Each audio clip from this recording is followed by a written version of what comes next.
Ladies and gentlemen, welcome on into your Boulevard Home Game of the Week here on the Fan Sports Network. Caden Formaster and Keith Curtis with you here on the broadcast this evening from Dixie High School, getting ready to see the Dixie Flyers host the Crimson Cliffs Mustang. And again, we want to thank Boulevard Home, our title sponsor for the Game of the Week tonight, making your house a home for 50 years here in Southern Utah. Go check out the tent sale going on this weekend over there at Boulevard Home right now as well. Big sale going on over there. Keith, we're getting into this one. A big game tonight. Dixie, with only 2 losses on the season, leads the state in the RPI, but still sitting at second in the region rankings with the 1 loss to Desert Hills. But they're looking to try to just keep that win streak alive tonight against Crimson Cliffs. Yeah, we're in for a great matchup tonight, Caden. 2 really good teams. Crimson Cliffs defending state champions, and Dixie, we were talking a little bit before, just interacting before we came on the air. And, if you would have told me Dixie would be 20-2 in the year, I wouldn't have expected that. But, they are a very good ball club, and, they've kind of exceeded expectations so far this year. And it's going to be a great night for baseball. We're in the 80s here, and, I just can't wait to get first pitch going and see the fireworks start.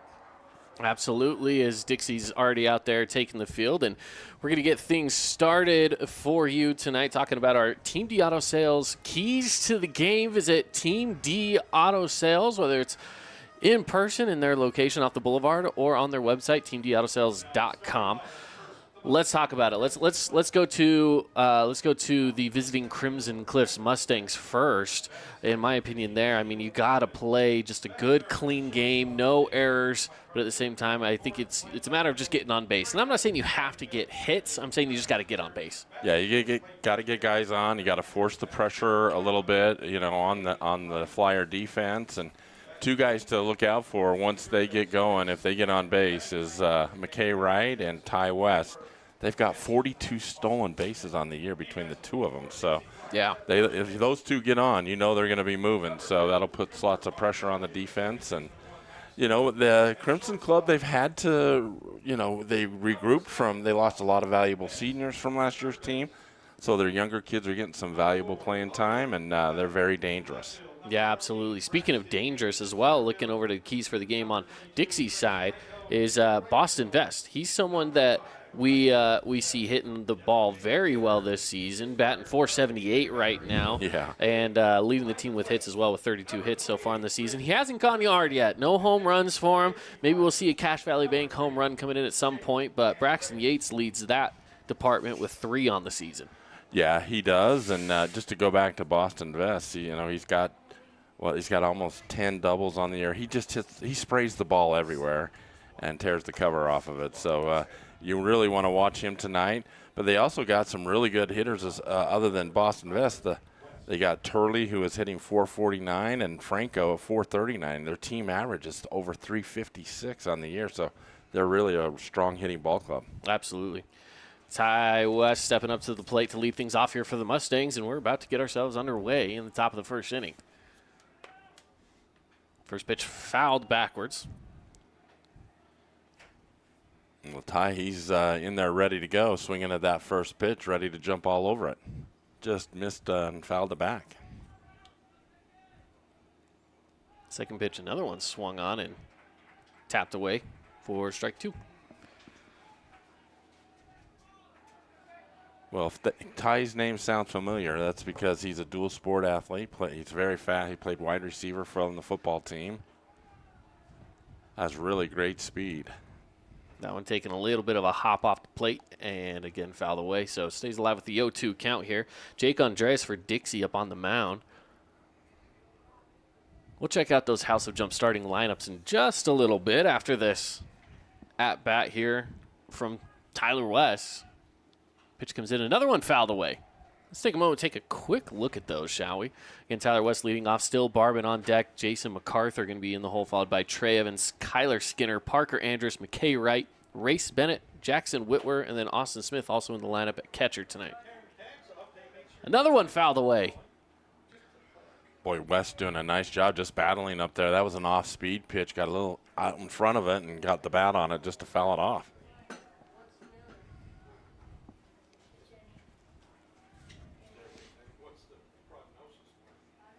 That one comes in high, and he watches it go by. Ball 1.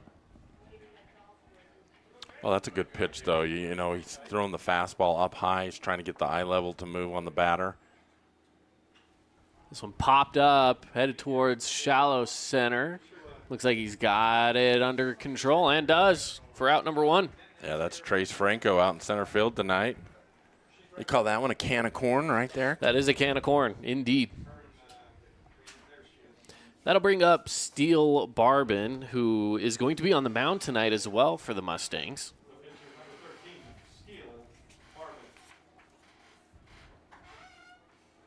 Steele Barbin taking a swing at that pitch. A lot of movement there. I will say the one thing about this spot here is we don't get to see the pitches move as well, being up a little bit higher. That one coming down and a little low in the zone for ball 1. Yeah, just missed on the curveball there, right about knee level.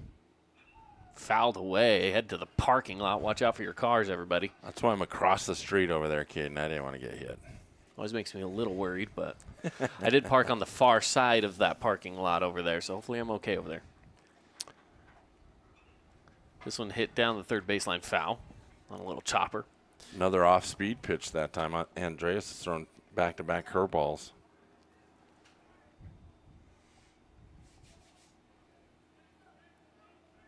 Here's the pitch.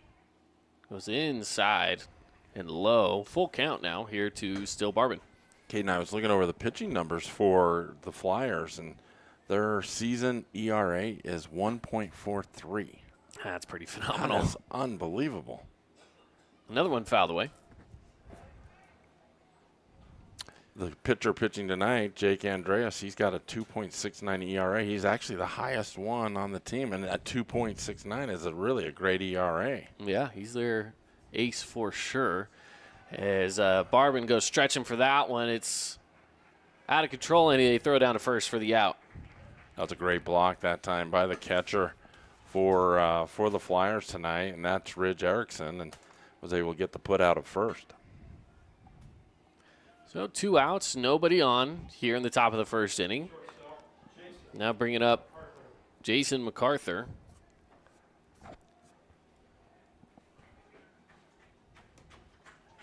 First pitch outside ball.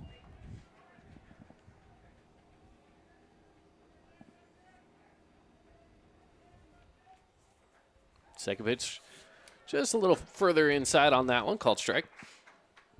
MacArthur on the year is hitting .382. He's got 13 RBIs, 1 double and 1 home run for the Mustangs. How's that one away there?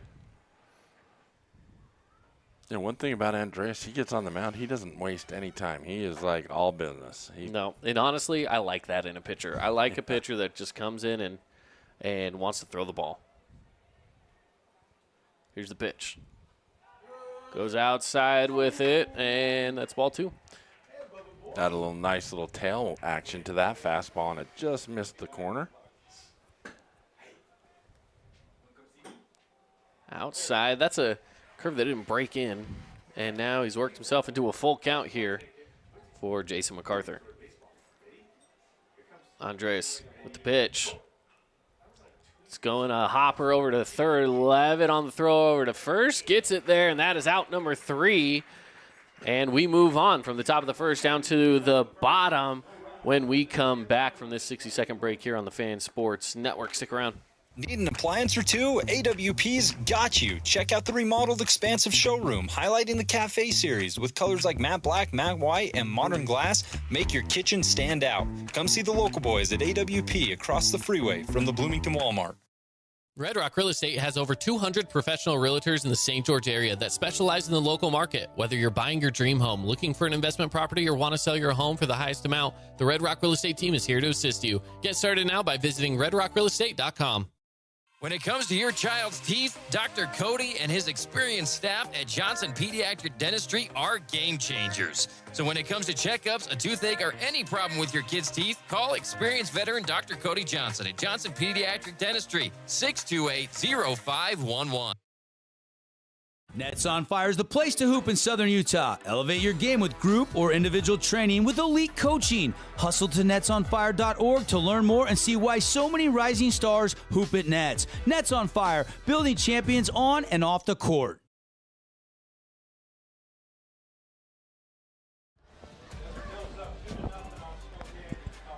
Back at it here in our Boulevard home game of the week. Thank you, everybody, for joining us here on the Fan Sports Network, whether you're listening on the radio or if you are catching the stream on the fansportsnetwork.com or, of course, the Fan Sports Network YouTube page. If you guys want to stay up to date on every game that we have, head on over to the YouTube page, subscribe over there, and click that notification bell. It'll give you a notification right to your device whenever we have a game stream going on. So that way you can stay informed and ready to go whenever the games come your way. Let's check out the starting lineup. This time for Dixie, we got Ridge Erickson going to be leading off here for the Flyers, followed by Boston Best, Braxton Yates, Carter Turley is the DH tonight, Logan Levitt, Trace Franco, Max Orton, Cooper Bartholomew, Jake Andreas, and Isaac Zeff out in right field. Yeah, as a team, Caden, Dixie's batting .356 on the year. Which is really quite good for a full team. I was trying to think the last time I saw a high school team hit that high on an average. Quick pitch in there. Good fastball from Steele. Get things started with first strike. Ridge Erickson, the BYU commit. This one fouled away. Now an 0-2 count. BYU likes to dip their recruiting pool down here. They've got a few guys for that a little bit playing up there. You got Ridge going up there for baseball. You got Tyler West going for football. Well, so one from either side of the baselines. Yeah, yeah. And I was watching the BYU play Baylor last week, and they've got a couple of guys that played down here that are on their roster. That one sent foul down the third baseline, staying alive at the 0-2 count.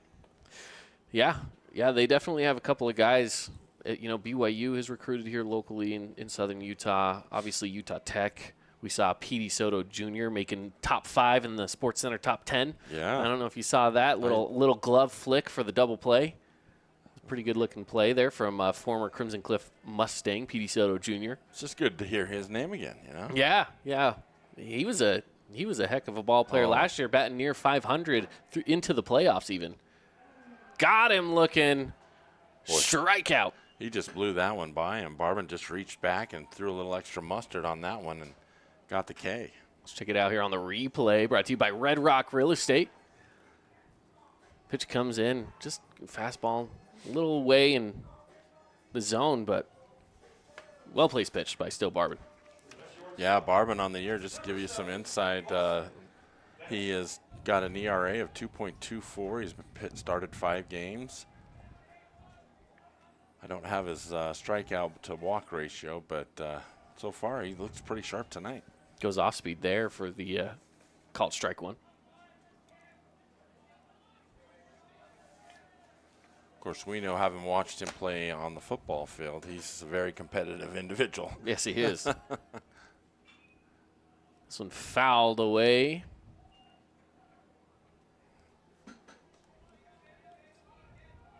He's done a really good job he's done this with both of these batters so far, working them into an 0-2 count. Yeah, he's getting ahead early and not wasting time when he's on that mound. Hit over to shortstop, couple of bounces, throw over to first, and it's into the hands of Parker Andrus over there for out number 2. Yeah, that was a nice off-speed pitch that time and got him a little out ahead, and just like that, they got 2 outs in the inning. So play by MacArthur. Gives us 2 outs here, and that will send us into the third batter in our lineup, Braxton Yates.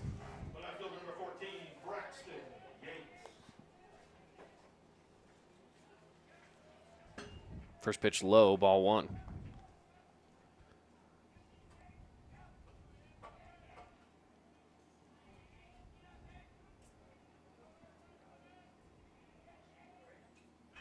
Whoa, Hit into the gap between first and second, rolling into right field.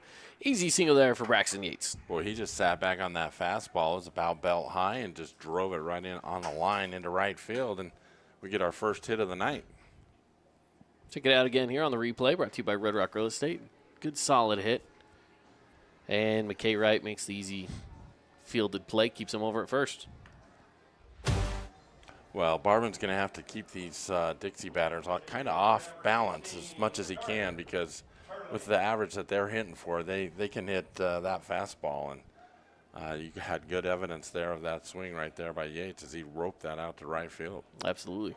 Carter Turley now stepping up to the plate.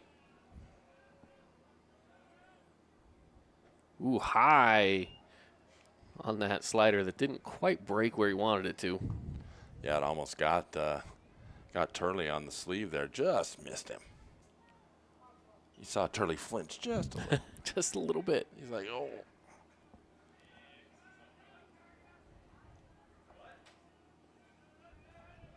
Barban checks over to first. And the pitch. Fouled away. 1-1 count. Yeah, that's a good spot by Barban. He's about outer half of the plate, right at the knees, and at that time it looked like Turley was trying to pull the ball, so he grounded that one foul. It's a good location for Barban on the mound there.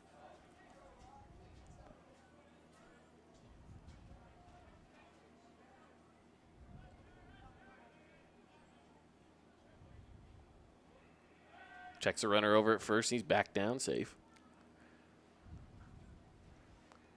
It's a nice day for some baseball here. Slight breeze coming out of right field inside. Some few lazy clouds, but mostly sunny. Couldn't ask for a better night Yeah, for it's a baseball. good night. Going outside with that pitch for ball 2. 2-1 count. I heard him say that Desert Hills took a 2-0 lead over Snow Canyon in their game tonight. Yeah. And that's exactly what they did on Tuesday night. Went quick with a 2-0 lead in the first inning. And so far still holding strong to that 2-0 lead. Still in the top of the first over there, too, with 2 outs. And 2 runners on. Swung on and missed there.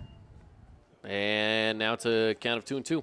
Boy, that was a nice pitch there. That had some late movement. It dropped right at the knees to about the shin level. Made it really hard for Turley to get the bat on the ball. That's a great location there. Absolutely. Updates today for all of our Region 9 scores are going to be brought to you by Nets on Fire. You can hoop all year round at Nets on Fire.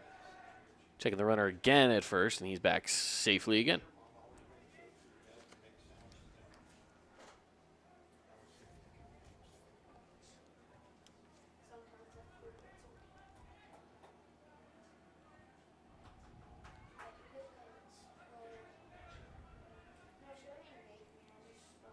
Runner goes.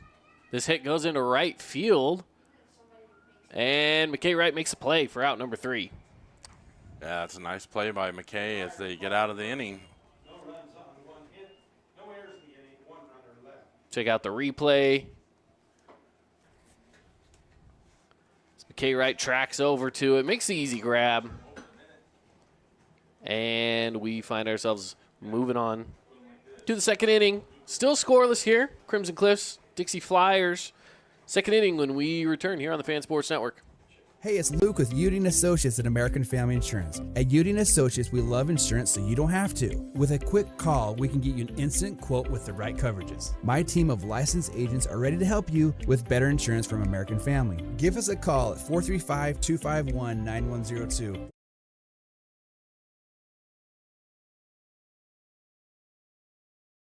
Don't miss our big anniversary sale at Patio Furniture. We're offering the biggest savings of the year. From umbrellas to sofa set to accessories, don't miss out on our anniversary sale from February 15th through the 24th.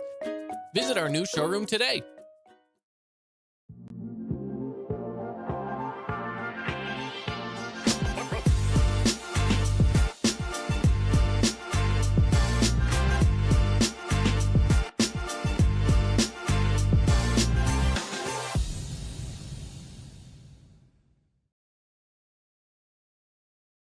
Discover elegance at the Awning Company. Join us at the St. George Parade of Homes this week. See our exquisite awnings featured in select homes. Elevate your outdoor space with us. Call for a free quote today.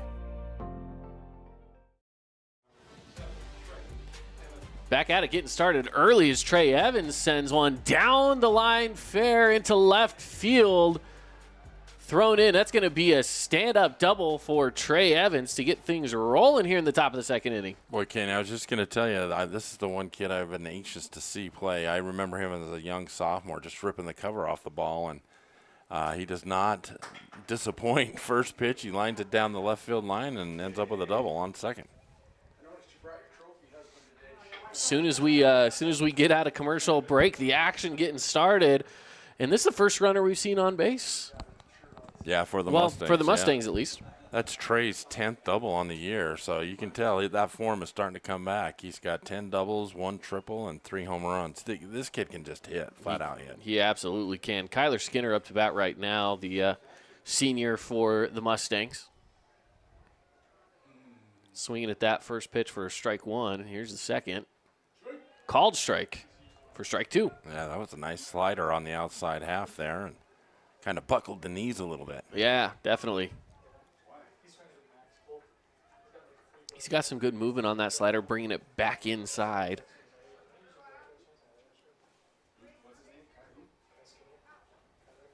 His fastball down low for ball 1. Boy, I love how the catcher sets up. He's fooling the batter.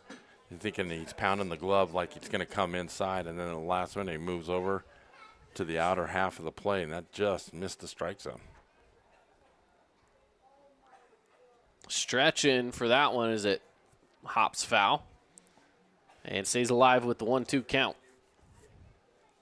Yeah, that was, again, the slider on the outer half, and Skinner lucky just to get a little piece of that to knock it foul.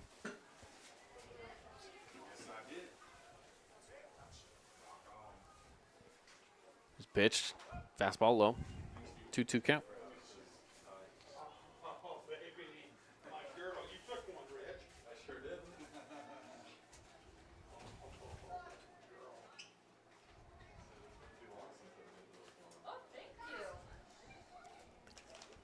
In the pitch, swung on and missed. Strike 3. SS Mechanical strikeout. That was just a nice off-speed pitch. That time he threw him the curveball. It was up and dropped into the zone, so kind of a defensive swing by Skinner, and just like that, we got our first out here in the top of the second. That now brings in Parker Andrus. Parker Andrus leading the team in home runs this year with 4. First pitch called ball. Parker Andrus headed to SUU to play some football. Another one of our local talents heading somewhere still local here in Southern Utah. That pitch is away and in the dirt for ball 2. Boy, he was such a force on the football field this last year. Just blowing up those offensive linemen. Just a big, strong kid. SUU is getting a really good athlete. Yeah, they are. Runner on second. Count of 2-0. Here to Parker Andrus. The pitch. Another one outside.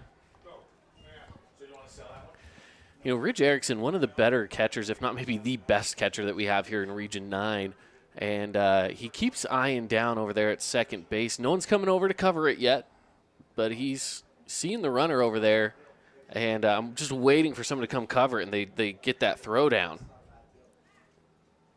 Trying to catch, get Trey Evans out there snapping a little bit. Yeah, see if they can catch him off guard.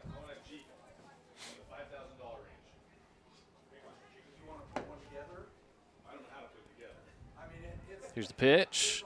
Swung on and missed by Andrus, and we have ourselves a full count. Well, that was a nice curveball there. He took a lot off of it. Andrus was way out in front of it.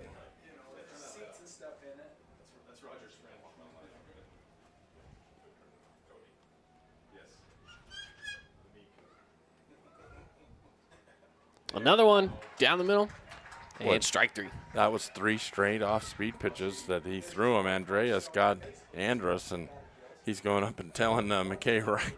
He's like, Watch for that movement. It looks yeah. like a fastball. It's not. Checking it out here on the replay.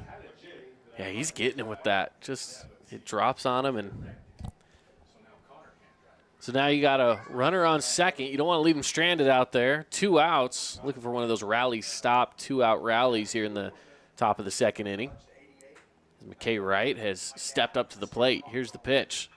He hits one out past the outstretched hand of Boston Vest, going to round third, but he's put the brakes on his Trey Evans. So it's a single that extends that runner over to third. Great hit there by McKay Wright. Yeah, that was just a nice piece of hitting. It was on the outer half on that off-speed pitch, and he was able to pull it just to outside of the diving reach of the shortstop, Boston Vest, as you mentioned. And it wasn't hit hard enough that the infield or the outfielder was able to come in hard charging. Good job by the coach holding Evans, or else he'd have been thrown out at home. First pitch called strike, and Boston Vest out there nearly making the defensive play of the game had he let that one fall into his glove. But he was outstretched. He was right there, but it was hit just out of his grasp. Second pitch goes outside and low. 1-1 count. Well, and I think for Crimson, after the game on Tuesday, they want to get out to an early lead. They need to establish some, a presence, and this would be a big hit if Bennett could come through right here for him. Absolutely, get on the board early, get some runs across. Checking the runner over at first. He's back down safe. Derek, you might need to go get a couple more. 1-1 count. Andres out of the stretch. The pitch. Got him. It's that same pitch everyone's been swinging at. No one swung there, but hey, Bennett still looks at that one go by for strike 2. So 1-2 count here. Well, it starts out high, like at the upper part of the zone, and then the bottom drops out. It's a beautiful curveball by Andreas, and just buckles him. Pitch. Got it. Called strike 3. Wow. Another S&S Mechanical strikeout. And what a strikeout that was. Let's watch it one more time on the replay. Again, a great pitch. Caught him looking for strike 3 and out number 3. Boy, all 3 outs this inning were strikeouts, Cade, and that's 4 on the night already through 2 innings for Andreas. Bottom of the second we go after this. Still scoreless on the Wilkinson's House of Lighting scoreboard. But again, bottom of the second, Dixie Flyers have a chance to get some runs on the board when we return on the Fan Sports Network. Indulge in luxury at Outdoor Living. Join us at the St. George Parade of Homes this week.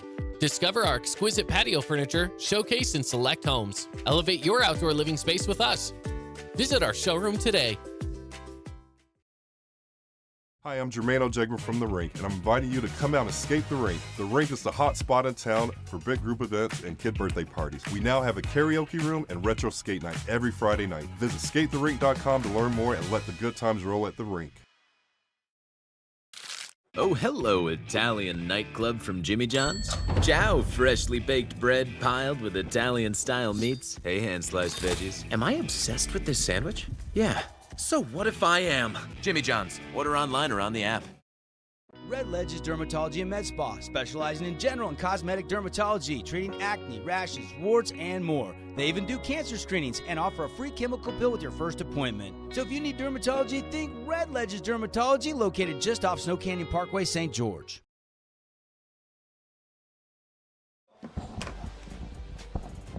Welcome back in, everybody. Boulevard Home Game of the Week here on the Fan Sports Network. Caden Formaster here, Keith Curtis. And shout out to some of our great sponsors, Bucks Ace Hardware. You can go check them out with their 3 Southern Utah locations. And Findlay Subaru on the Star Watch tonight for that Findlay Subaru star of the game. You can check out Findlay Subaru, all their great deals online at findlaysubaru.com. Logan Levitt here to lead things off for the Flyers in the bottom of the second inning. First pitch outside, ball 1. Yeah, Levitt on the year, batting .379. He's got 23 RBIs, 2 doubles and 2 triples. Going outside again with the fastball is Barbin for ball 2.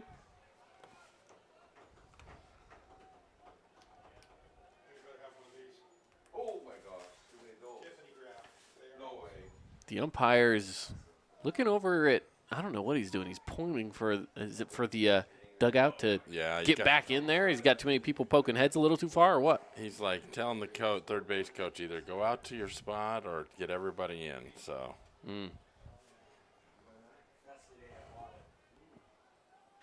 I like that. Good umpire that keeps everybody in line. Yeah. Keeps everybody on their toes. Called strike one on a high fastball.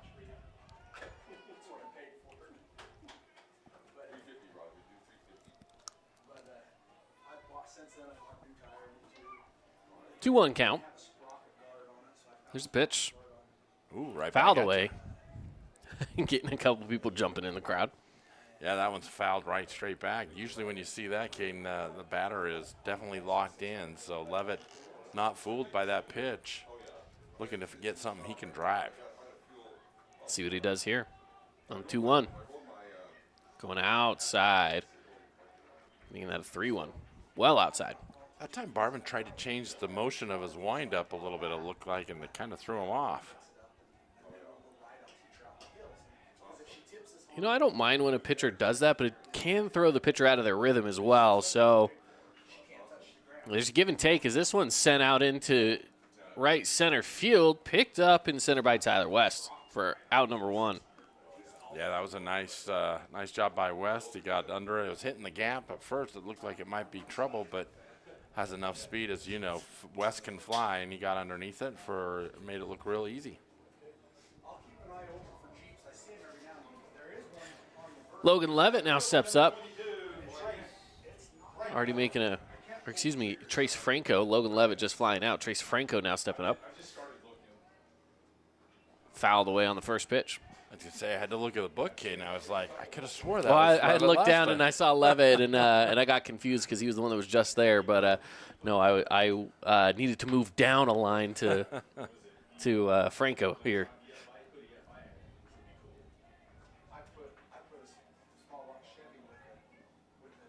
High from Barvin there for a 1-1 count. Franco on the year hitting .439, Kate. That's impressive. Anytime you're in the 400 range, it's very impressive. Barvin asking for for a coach to come over. Oh, looks like he's taking his glasses off. Well, sun's down. You don't need them anymore, do you? Yep. Sun goes down. The lights kicking on.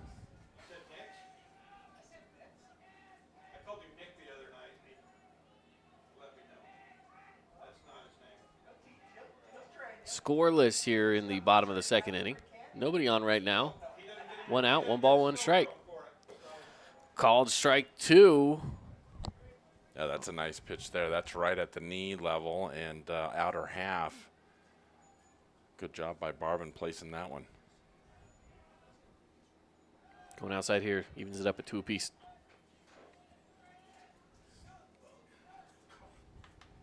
Yeah, Franco, for where he's at in the lineup, is batting very well. Yeah.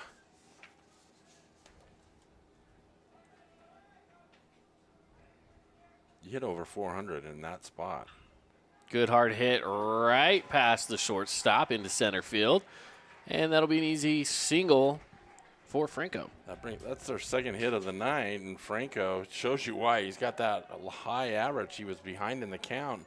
Took that inside corner fastball and just drove it right up the middle. Quick hands. Check it out here again on the replay.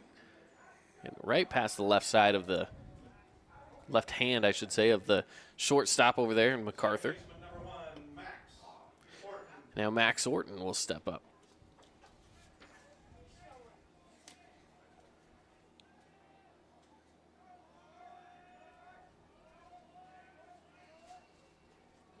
First pitch low, ball 1. Well, if you're going to run, this is the guy that Dixie likes to have out there. Franco's he's third on the team in stolen bases. He's got 9 on the year, Caden, so wouldn't be surprised if they put something into motion.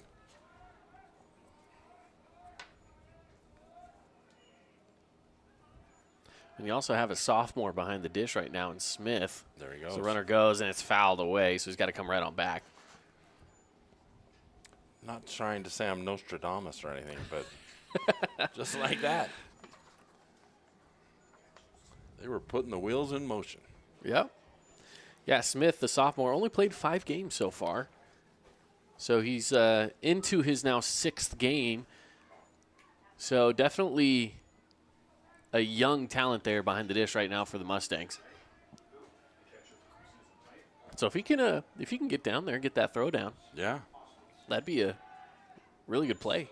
Catcher's such a key position, especially in high school. You know, you got to have somebody you can trust who can block the ball, take control of the infield. And for him being just a young sophomore, the coaches must really see some promise in him. Here's the pitch, going way inside there. 2-1 is the count.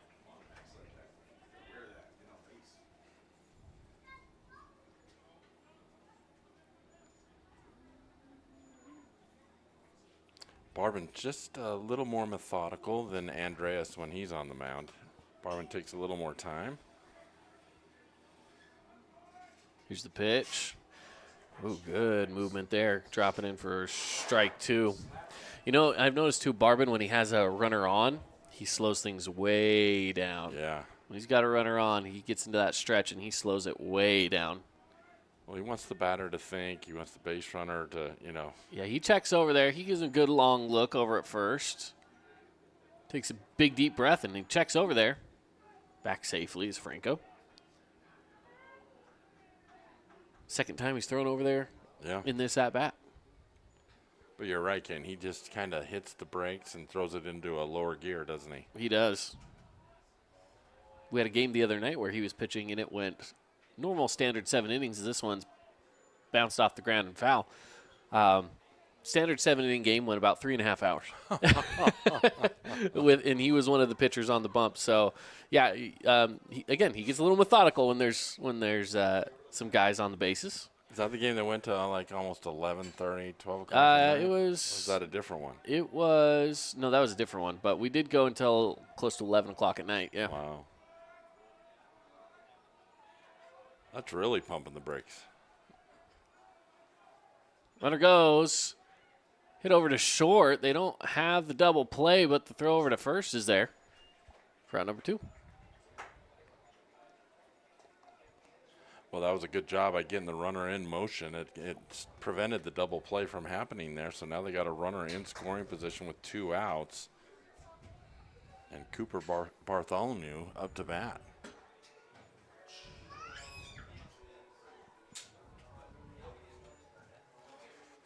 Bartholomew on the season. He's hit a couple of doubles, 12 RBIs, 18 hits, but only batting .286. So you know, he's about the average right there in the lineup. Yeah, we say only hitting .286. I say only, but there's a lot of guys in the 300s. So yeah, it's definitely not a it's definitely not a bad batting average at all. So I would take that all day long. Well, one thing about him, he does have 12 RBI on the year. He does. Can he make it 13 right here? Timeout.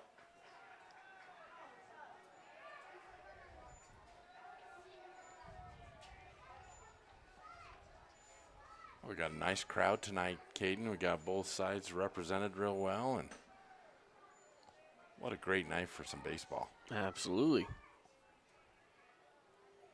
The pitch. Good pitch, just a little too low in the zone. Ball 1.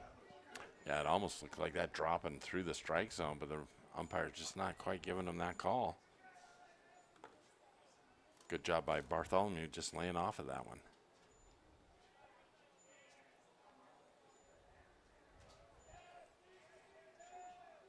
Here's the pitch. Was fastball inside, but catching the zone. 1-1.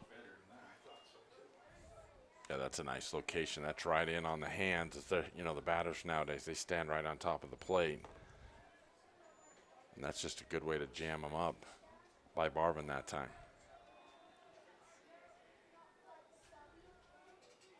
So here's the 1-1 from Barvin. And it is fouled away. Yeah, that time he came back with that inside fastball off of that to an outside curveball, and Bartholomew was a little bit ahead of it, so he yanked it foul. Wouldn't be surprised if Barvin goes up top here and tries to jam him again inside that fastball. Here's the 1-2. Barvin checks again, and the pitch. Foul away. Stays alive with the 1-2 count. That was just a good piece of hitting that time because he did jam him, but he got the bat ahead just around enough to to get a piece of it to stay alive up there.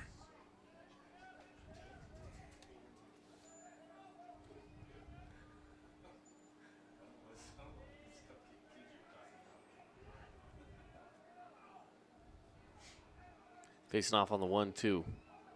Looks at the runner and the pitch. Got it. Got him. Called strike 3 for out number 3 of the inning.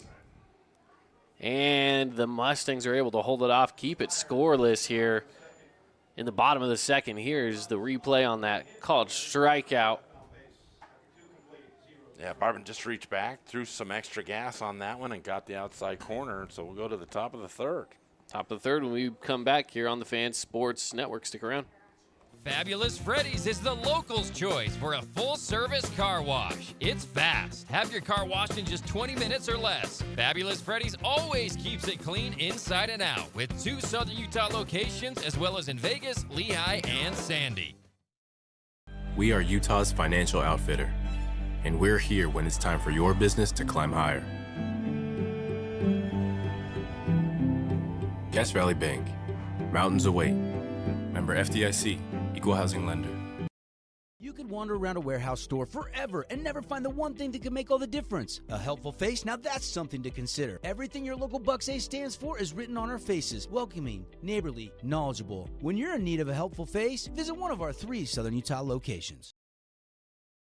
Create your own relaxing, comfortable space. Boulevard Home offers the guaranteed best prices on furniture, appliances, mattresses, and more. And buy with no interest financing. Shop Boulevard Home, because home is who we are.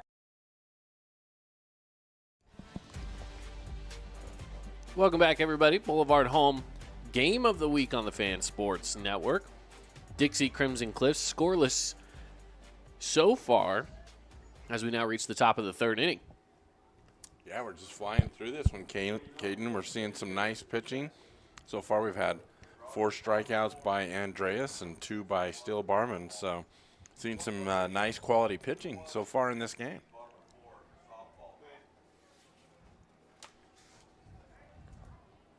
Getting started here. First pitch, low for ball 1.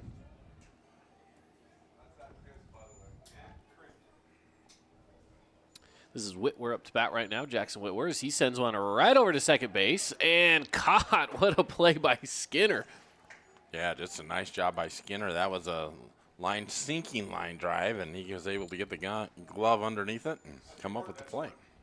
Oh, excuse me, Max Orton over there. I was looking at the Crimson Cliffs roster there for a second. Nothing like giving the wrong person the right I've credit, already done it. I've done it a couple times already. It's fine. Andreas getting that one in for strike 1. Yeah, he busted him inside. He got the inner half of the inside corner. This is West now looking to bunt there, and he stayed out on it for strike 2. Had he pulled back on that looked like it was a ball. He almost looked like he was fully committed or whatever. I don't know what he's thinking there. That one gets a handle on it, sends it foul. So 1 out and an 0-2 count. Here's the pitch. No one popped up foul. Again, I just can't help commenting on how quickly he gets the ball, and he wastes no time. I mean, maybe 1-2 seconds at most, and he's rolling. He does. He does like to move quick, and I'm always a big fan of any time that a pitcher has a good, nice, smooth, quick cadence to their pitching routine. I think it's always nice. Well, as a defender, you're just so more apt to. Another one fouled away. Just to stay on top of things, and the rhythm you mentioned, he likes to keep everything going. That's speed of the game, just keeps going and going. Nets on Fire update over at Snow Canyon High School. Desert Hills still leads 2-0 in the bottom of the second inning currently. This one hit over to second. Orton making the play over to first. He gets it there for out number 2.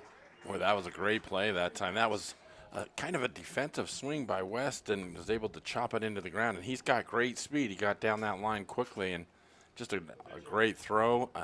Got him just in the nick of time. Now still Barbin will step up.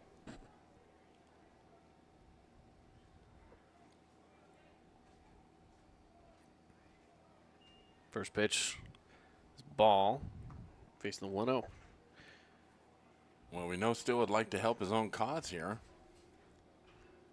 Fouled away there to even it out at 1 apiece.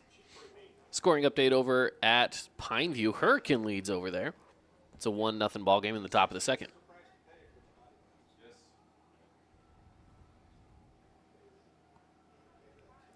Pitch from Andres. Got it in there for strike 2. Yeah, he starts that curveball inside, and it breaks down right over the inside corner. That's a beautiful pitch. Oh, got him. Got him looking. Wow. He went- Again, I swear every single inning we're ending with those SS mechanical strikeouts. Check that out again on the replay here. He just painted that outside corner with the fastball. Got him. So there you have it. Bottom of the third. Here we go. Still scoreless. 0-0. But again, we still have a lot of baseball left to play here, so we head into the bottom of the third. On the Fan Sports Network. Stick around. More to come after this. Hey, it's Sheldon Demke. Check out the latest episode of What's on the Menu, a behind-the-scenes tour of local restaurants. We'll see some of their favorite dishes and get an inside look on how these dishes are prepared. Check out this week's episode at stgeorgenews.com and click the shows on the menu tab. From bold statements to subtle compliments, Wilkinson's House of Lighting will help you more fully enjoy all the different spaces in your home. Stop in and see what's new at Wilkinson's House of Lighting, a proud sponsor of Region 10 Athletics. Scooter's Coffee and Hurricane is the best way to start your day or get you through your day. From breakfast sandwiches to cinnamon rolls to amazing smoothies and, of course, coffee. Anytime is a good time to sip and smile Scooter's Coffee. Open 7 days a week. House of Jump is Southern Utah's only indoor trampoline park and your only place to jump, dunk, and dodge.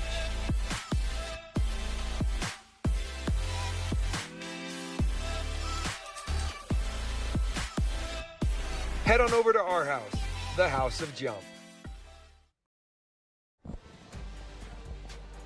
Back at it here, getting ready for the bottom of the third inning on the Fan Sports Network inside your Boulevard home game of the week. Thank you for joining us. Want to give a shout out to Fabulous Freddy's. We've seen a few Fabulous Freddy's foul balls, quite a few. Yeah, we've had a As a matter of fact, tonight. go check out Fabulous Freddy's. One of my favorite things about them, Ike's sandwiches. I love me an Ike's sandwich. Yeah, those are one to behold. You got to go have one of those if you haven't had one. Oh, yeah. First pitch called strike. 2 locations for Fabulous Freddy's, and I hear a third coming soon. Oh, really? Yeah, over in Desert Color. Oh. Or at least that's what St. George News told me. Well, everything else is going over there, so it wouldn't surprise me. Yeah. That place is booming over there with all kinds of stuff. Absolutely. A big new megaplex going over there as well. Yeah. A little entertainment. Smith's Marketplace, and there's all kinds of stuff going in. It's a fun area over there. 1-2 is the count.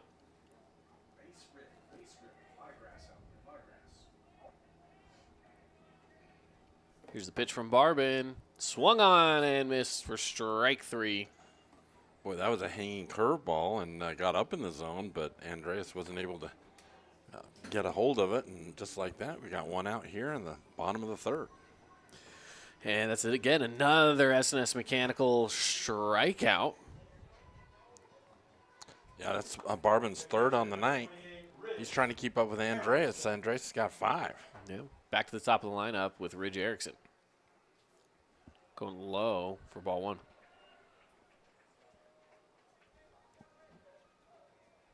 He got Ridge striking out in the bottom half of the first inning, which you don't see very often. Second pitch a little high outside.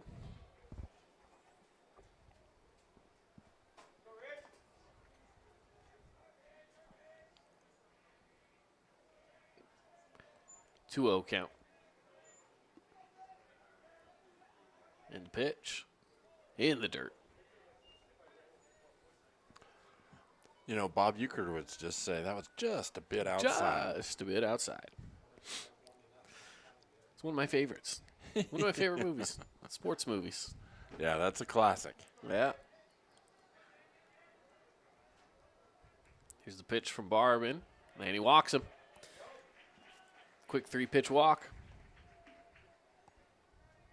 Well, Barban, I think he kind of gave in to Erickson. He didn't want to give him, anything really that he could get a hold of. As we mentioned earlier in the broadcast, he's really been on a tear. So Barban being extra careful, but now he's got to face Boston Vest, who's tearing the cover off the ball. Yeah, Boston Vest is obviously, been hitting well all season long. Shortstop, number 7, Boston, Vest. He steps up to the plate. First pitch low and away, ball 1. We haven't seen a walk all night from Barban, and he's not only walked the first batter in 4 pitches, but then thrown a first pitch ball here to Boston Vest. Yeah, that's one of the things this Dixie lineup, they can put so much pressure on you. The lineup just is so well. Runner goes, throw down from Smith to second is not there, a little off target, and the run advances as Ridgett finds himself on second base. Well, we wanted to see if the young sophomore behind the dish could get, has the arm to get the guy, and just came up a little bit short there. Did get a good pop and throw, but he had a great jump off of first, did Ridge Erickson.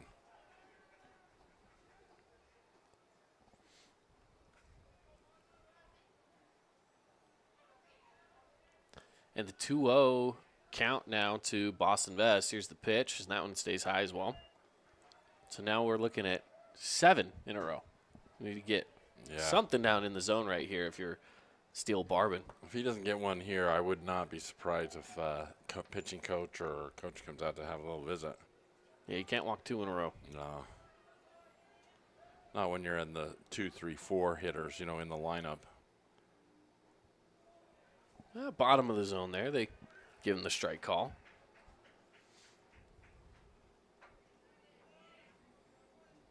So now facing the 3-1. You like to see that. At least get that strike in there. Yep. So again, here's Boston Vest facing off against the 3-1 from Barban. Sends this one into shallow. No, going back further than I thought. Off the bottom of the wall. It looked like it was just going high, but it went long. And he sends in a run off of second base. Boy, he just fisted that one out there. Like you said, it almost looked like. It looked like it was just a pop-up, but it just kept going and going. We had an angle on it where I didn't see any sideways movement. It was just going straight out. Check it out here on the replay. Hits the bottom of the wall. They throw it in, but not enough time. You get the run coming in to score with Ridge Erickson. Well, and usually you get the speedy Troy West out there. You think, he can get under that. But that ball just kept carrying and carrying. And so you see some of the power that Boston Vest has there with an RBI double. And now Dixie on the board first. 1-0 on the Wilkinson's House of Lighting scoreboard. And now Yates will step up. Another great hitter here for the Flyers. Yeah, Yates roped a clothesline sinker out to missile out into right field his first time up to bat.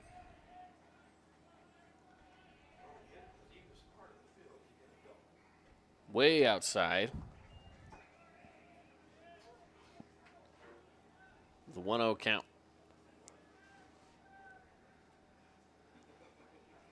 I was going to say, that's 8 balls to 1 strike in the last 9 pitches or so. Yeah, quick mound meeting, and I mean, if anything, just settle him down here. Just a good little talk.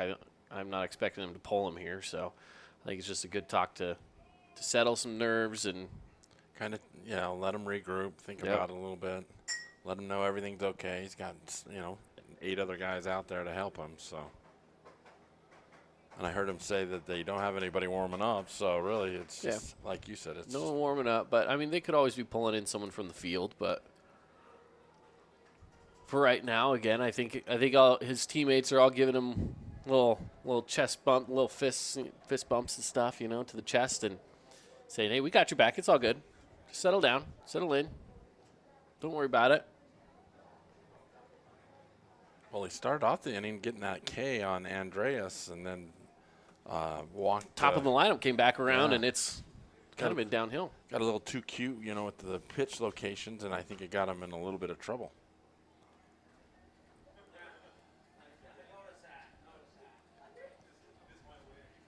Stepping back in here is Yates with the 1-0 count.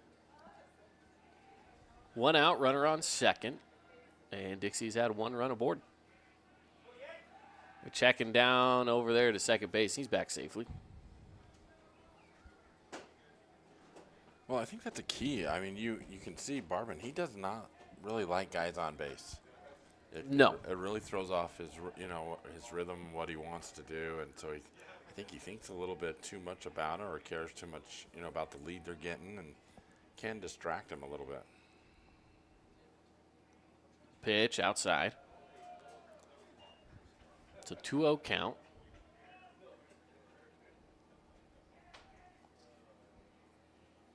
Barbin and MacArthur over there trading off some signals. MacArthur over at shortstop, seeing if maybe they're thinking about a throwdown.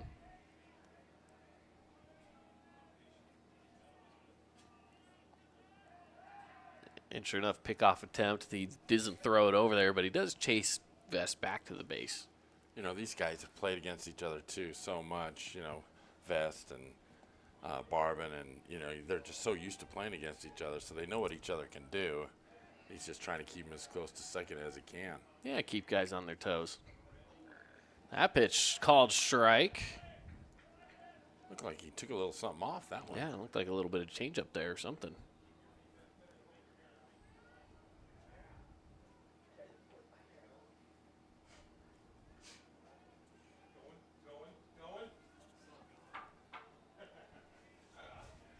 Barbin checking the runner at second, and the pitch comes in. It's shallow center field. Round in third is Vest. He's going to come in to score. It's an RBI single for Braxton Yates. Boy, Yates, he just goes with the fastball, drives it right up the middle, and he's got 2 hits on the night and an RBI. And just like that, Dixie Flyers are up 2-0.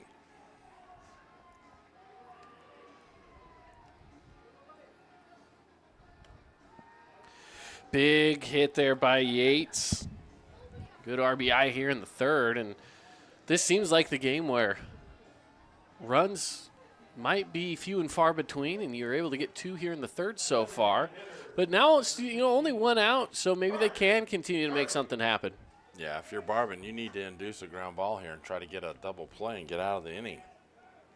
Pitch count's starting to get up there. That first pitch a little high, and outside ball 1.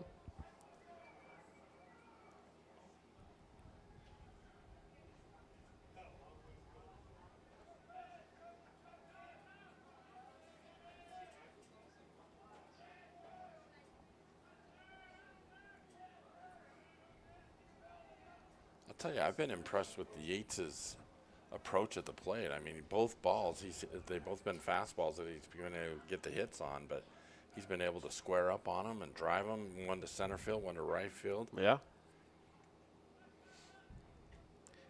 Turley up to bat right now. He's 0 for 1 on the evening. Going high on that second pitch there for ball 2.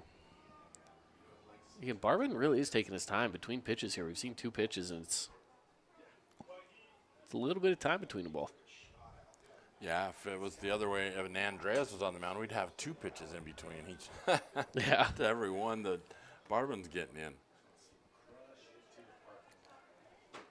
But you can even see that with the major league players. That's one of the reasons why they implemented that pitch clock. Right. Is some of those old-time pitchers, they get a guy on base, and they try to just play mind games with the batter or the run, to whatever they can do to throw off the timing. And, that's kind of a little old-school move that Barbin's got going. Yeah.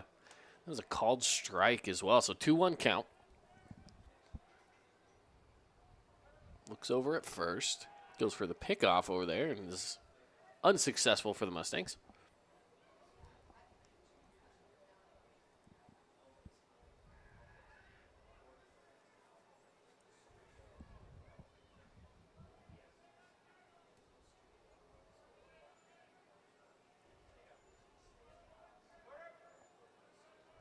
Barbin taking his time in the pitch. Fouled away. Boy, they had the runner moving that time going. Yates and little hit and run action. Turley just got under it and fouled it off.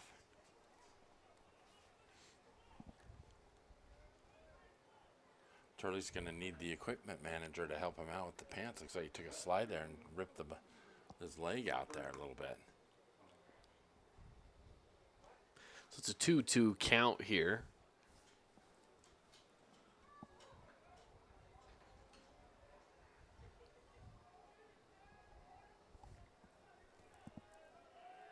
Barbin again looking over at first. And the pitch. Goes outside, ball's away, runner goes. He's going to get there easily. And it'll now be a full count as well. Well, that curveball started out 6 inches off the plate, and I think it broke to almost a foot. Made it real difficult for the young catcher to get a glove on it. And now you got Yates in scoring position.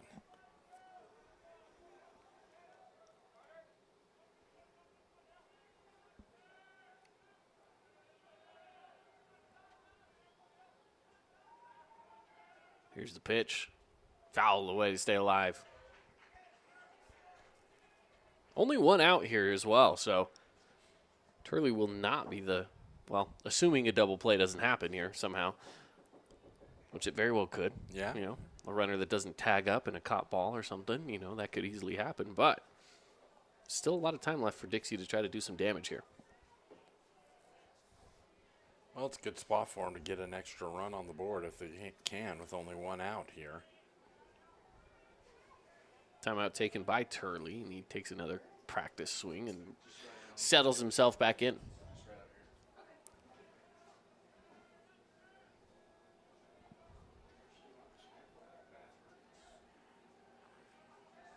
And the pitch. Popped up. Coming in on it is Wright. Drops the ball. He was in fair territory anyway. And runner advances all the way over to second. Boy, that's a big error. I thought Wright had plenty of time to get under it, which you got a glove on it. I think maybe he just took his eye off of it right at the last minute, trying to make a throw to third to get the tag up runner, but went off the end of the glove. And so now we got second and third with one out. Big opportunity here for the Flyers to get two more. Absolutely it is. And that's going to be that's a big error right there for the Mustangs. Barbin's probably going, geez, I get a fly ball, short right field. I should be able to get out of this inning, but unfortunately that error brings the infield in, and so now a little blooper could score two, or you hit one to a shallow outfield, and that could be a two-run RBI. Yeah.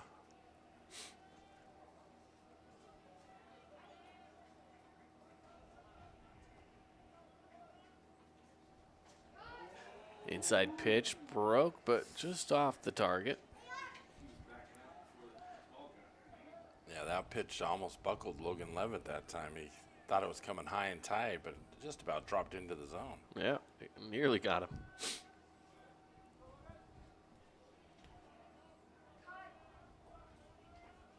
Here's the pitch. Swung on and missed there. 2-1 count. Well, Levitt last at bat, he flew out to center field, so if he can get a fly ball like that, he'd score a run. Yeah, something a little, as you kind of mentioned, hitting one of those gaps. A little fly ball here could be big.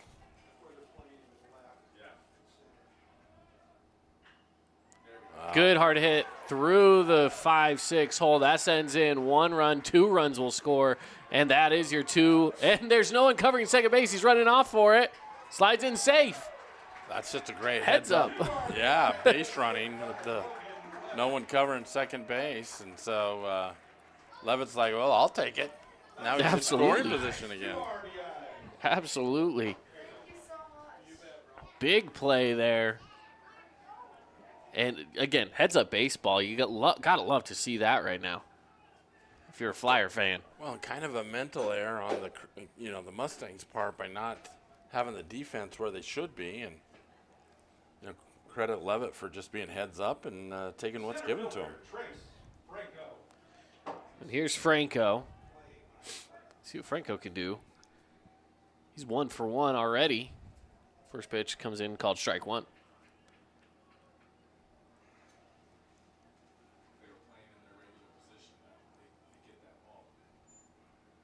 Franco got a hard line single the first at bat.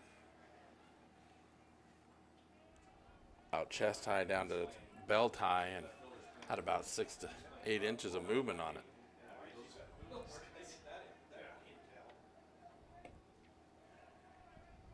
Here's the 0-2.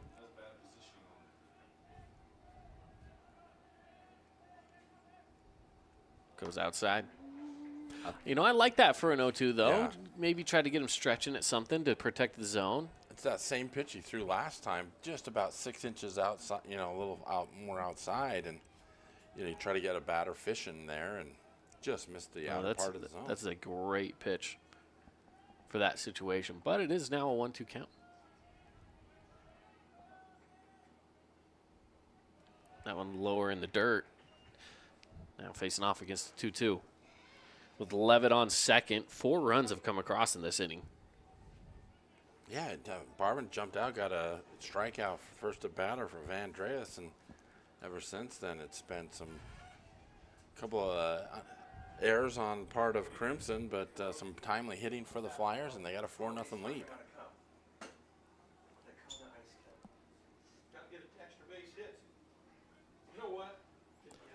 2-2.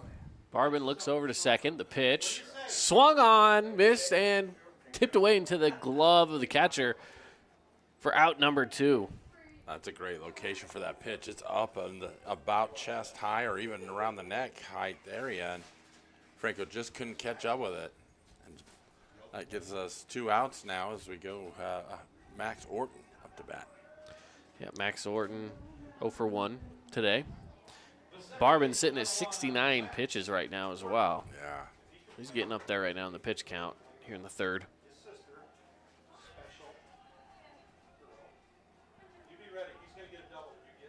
Here's the pitch. Fastball down the middle, strike one. He hasn't thrown that fastball too much recently. He's been throwing a bunch of sliders and just some off speed, some breaking balls, and finally going fast here. Yeah, I like the location, too. He had it at the knees. That's a hard pitch to hit. I think he needs to live more in that with that pitch down in the zone. Here's the pitch going outside. And it's a 1-1 count. Now I am curious after this inning what they'll decide to do. If they'll keep him in for the 4th inning coming up.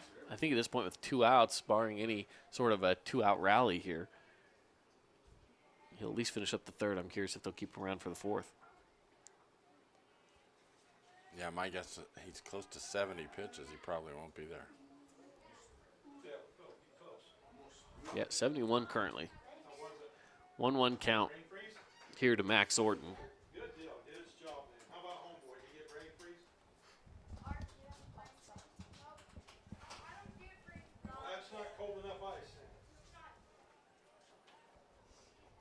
Stepping back up, facing off on the 1-1 here.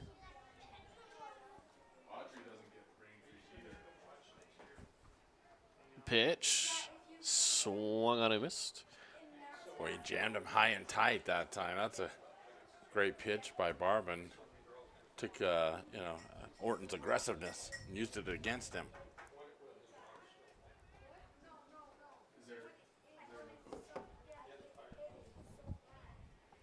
Here's the 1-2. As Barban again looks over at the runner on second. The pitch. Swung on and missed. Same spot. Strike 3. Out number 3. And Mustangs finally clear out of the inning, but not after allowing 4 runs to come across. And that will wrap things up here in the 3rd inning. And we will be heading to the 4th when we return here on the Fan Sports Network. Don't go anywhere. Inspired design. Ultra quiet operation. To you, it's a Bryant Evolution cooling system. To us, it's the ultimate machine.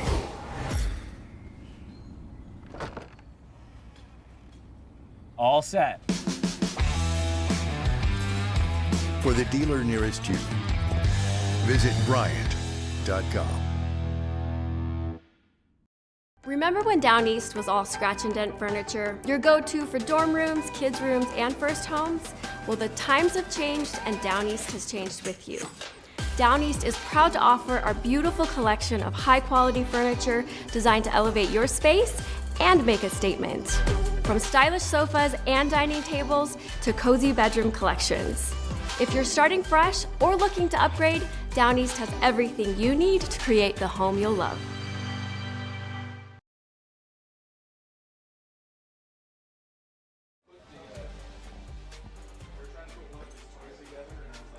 Welcome back into our Boulevard Home Game of the Week here on the Fan Sports Network. A couple SNS Mechanical strikeouts to finally, close out the inning there. And heading on into the fourth inning we go. Our stats today brought to you by Down East Furniture. Get into Down East and see the most popular feather sectional. It's perfect for hosting guests on game day. Go check them out on 245 North Red Cliffs Drive.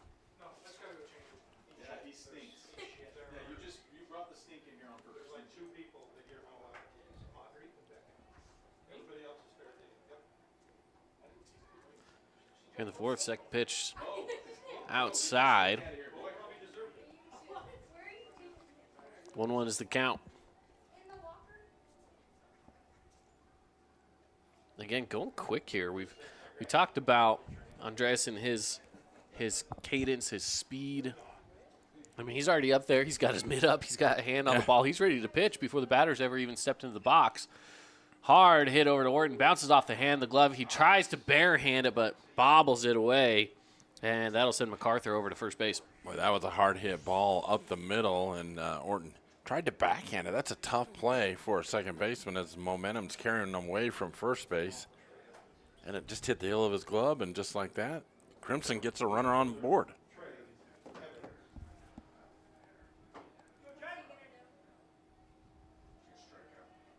Trey Evans, who, again, power hitter here for the Mustangs. First pitch come in, strike.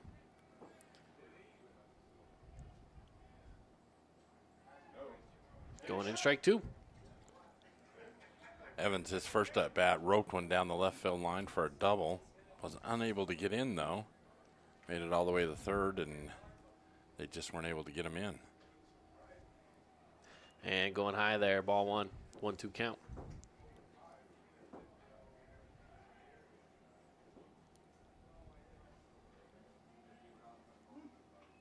Off the end of the bat, going foul.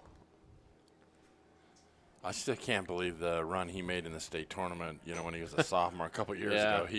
I think he hit like over 600 for the run that they were in. And last year coming off injuries. I mean, he's been a phenomenal player to watch in his high school career. He sends another one foul. Boy, and he just got under that one to, foul it back, but he's seeing it well tonight.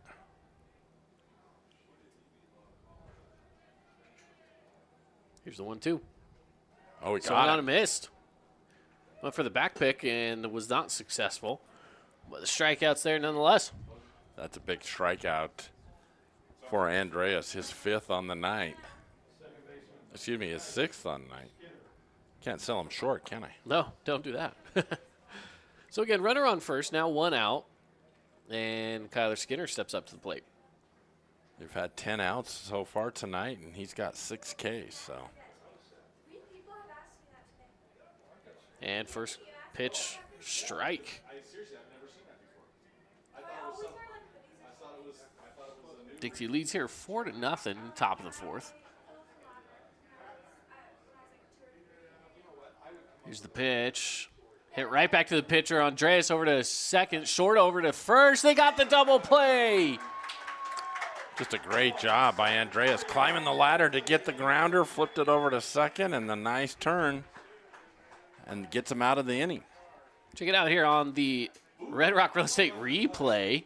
Boston Vest with the throw over to first. What a double play that was, and I feel like we don't get a lot of them, but a big double play indeed, brought to you by Patio Furniture. Get the outdoor home furniture you've been dreaming of at Patio Furniture, 1522 East Gateway Drive. And that sends us into the bottom of the fourth inning, just like that. Here we go to the bottom of the fourth. We'll be back after these messages from our local sponsors. Asphalt. It's not something we think about much, except when it's in bad shape. At Holbrook Asphalt, we help cities, HOAs, and businesses avoid replacing painfully expensive roads and parking lots. To avoid the cost of replacing asphalt, you must effectively preserve it while it's still in good condition. University research has shown Holbrook Asphalt's HA5 slows asphalt aging by 67%. We make your pavement assets last longer, cost less to own, all while achieving higher property values. Visit holbrookasphalt.com to discover more. Relatives coming to visit, not enough room, or maybe you're looking to host a family reunion and need a house with a pool. Well, Red Rock Vacation Rentals has got you covered. From 2-bedroom condos to 10-bedroom luxury homes, they truly have something for everyone. Plan your perfect getaway or staycation. Visit St. George, Utah, vacationrentals.com. This cheesesteak is so freshly grilled, you can still hear it sizzling. I can hear it too. Me too. Actually, it's the Hello? Cheesesteak? grill. Grilled right in front of you. It's a Jersey Mike's thing.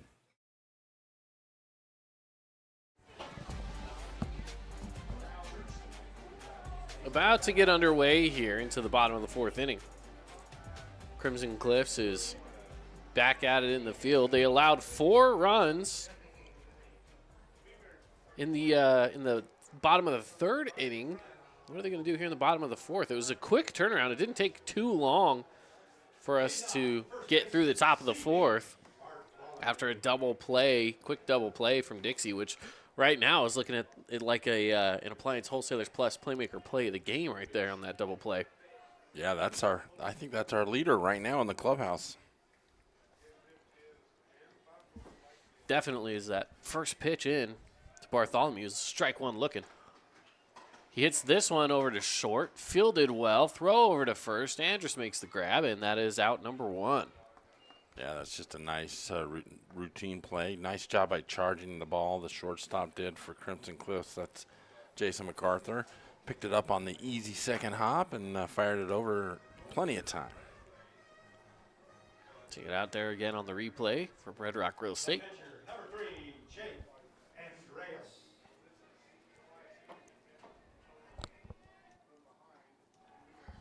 Andres takes the first one swinging.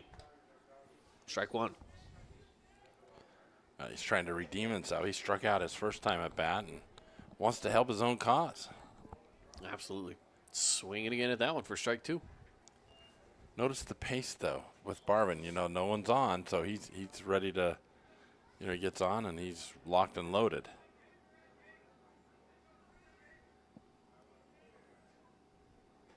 Going high for ball 1. 1-2 count.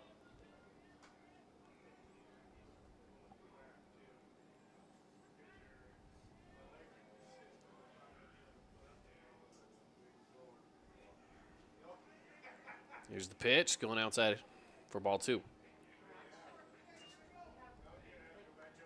Well, after Andreas, that'll take us back up to the top of the order with Ridge Erickson.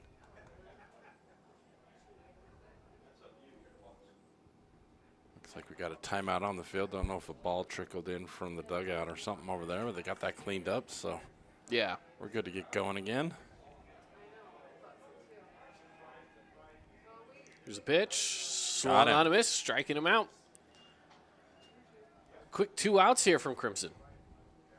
Well, that's Barvin. That's his 5th strikeout on the night, so he's only 1 behind Andreas as far as strikeouts go.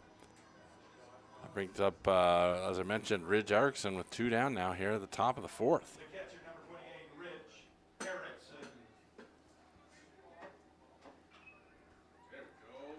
Good hard hit. Boy, he just steps in the box and takes the first pitch that looks good and rips it right down to the left field.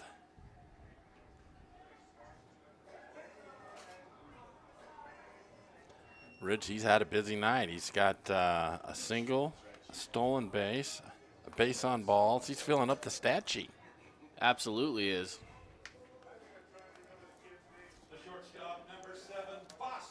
So Boston Vest gets up to the plate.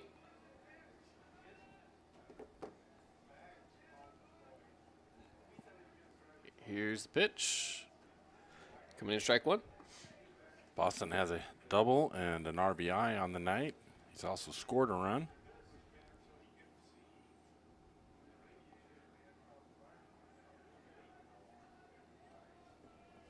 Looks over to that runner at first base. Next pitch is low. 1-1.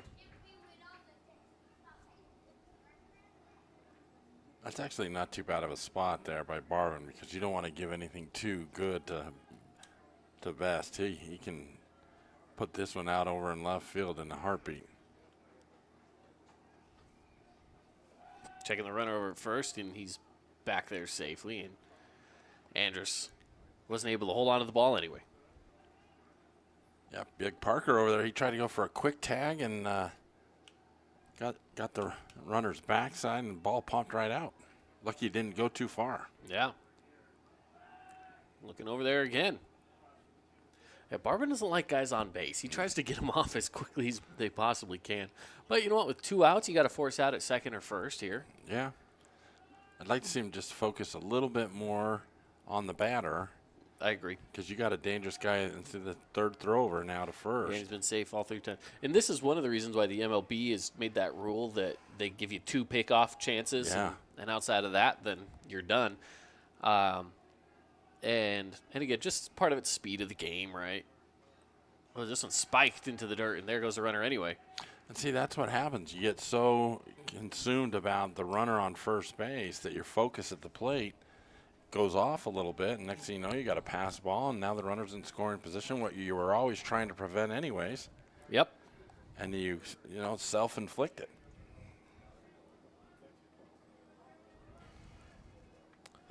So here's the 1-1, or excuse me, the 2-1. This one is high into center field, and making the grab for the out is Tyler West. And that will wrap up the 4th inning. Nobody coming across to score in this one here for the Flyers as we now head to the top of the 5th. So stick around with us. More coming up after the break here on the Fan Sports Network. Stick around.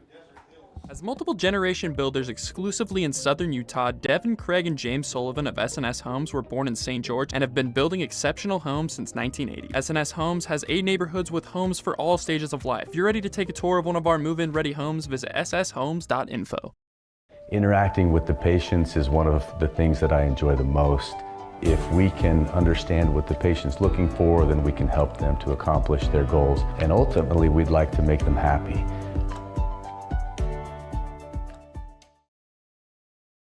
Your child's sports journey starts with the City of St. George Recreation. From their first steps on the court or field to becoming a star player, our youth sports programs are here to develop talents and teamwork skills. So get out and play.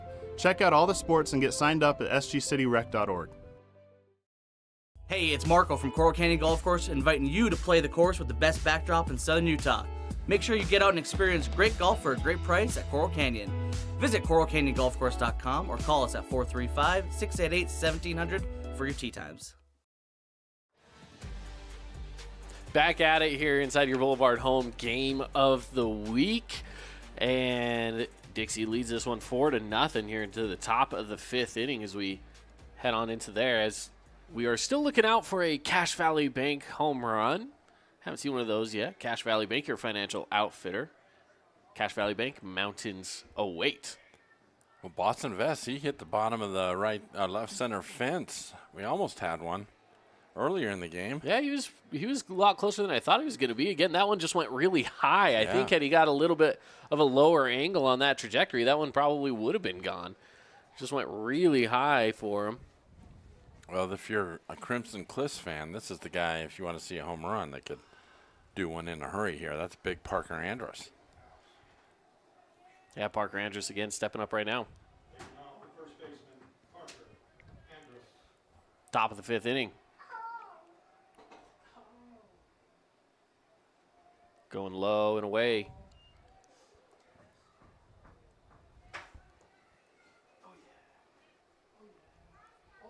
Well, we've hit the 5th inning. Andreas's pitch count, where's that at, Caden? Do you know? Yeah, let me take a look. He's moving quick is what he's doing. Yeah. He's getting a lot of pitches off in a short amount of time. He's currently sitting at 62, 63, somewhere around there. Okay. I don't know if our game changer is fully caught up yet.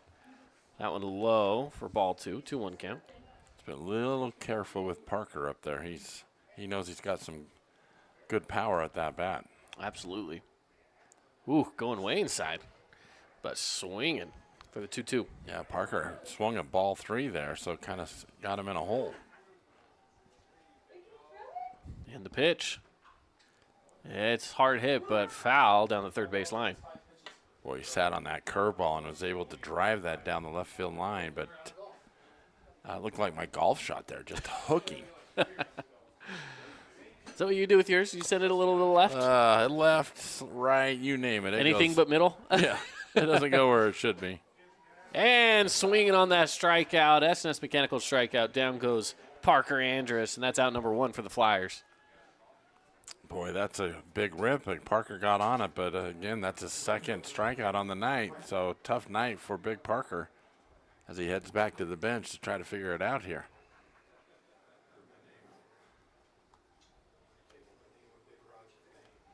I'm sure McKay Wright would like to make up for that right field error that he had a couple innings ago.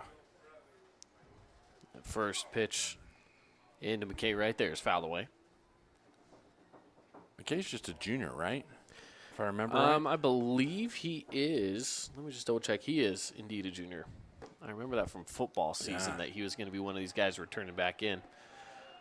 1-1 count now. You talk about an unbelievable tackler. This kid is. Yeah, good line, or good linebacker. Yeah, they used him everywhere, and he did not disappoint. I'll tell you. A little high and inside for ball 2.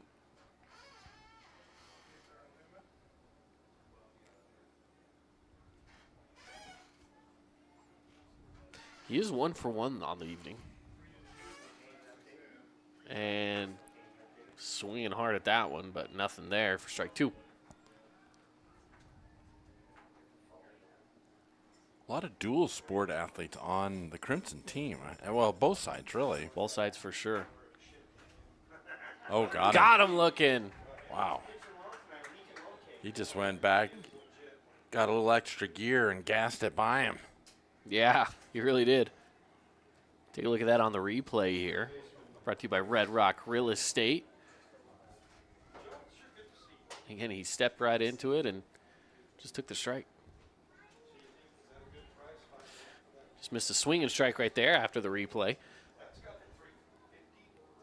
Andreas up to 8 Ks on the night.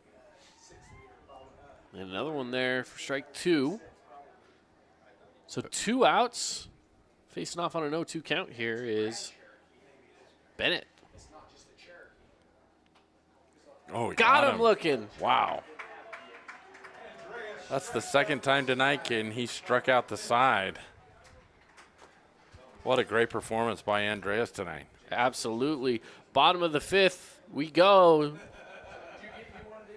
Dixie up by 4 here on the Fan Sports Network. Hey, it's Luke with Udine Associates at American Family Insurance. At Udine Associates, we love insurance so you don't have to. With a quick call, we can get you an instant quote with the right coverages. My team of licensed agents are ready to help you with better insurance from American Family. Give us a call at 435-251-9102. Don't miss our big anniversary sale at Patio Furniture. We're offering the biggest savings of the year. From umbrellas to sofa set to accessories, don't miss out on our anniversary sale from February 15th through the 24th. Visit our new showroom today.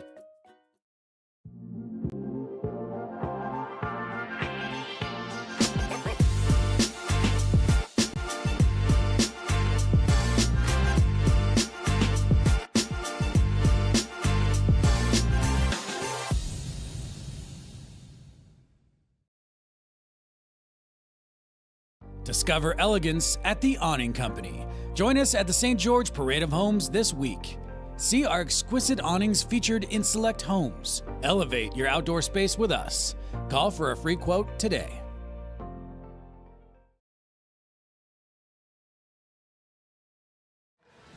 Welcome back on in, everybody. Boulevard Home Game of the Week here.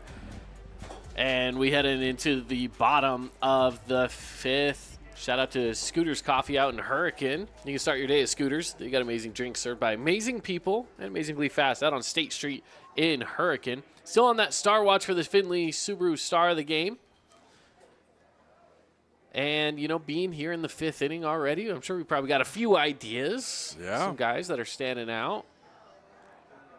Definitely some guys on this Dixie lineup getting some of those bats moving. Well, this guy up to bat's in the running. He's got a couple of hits and 100%. RBI tonight, so.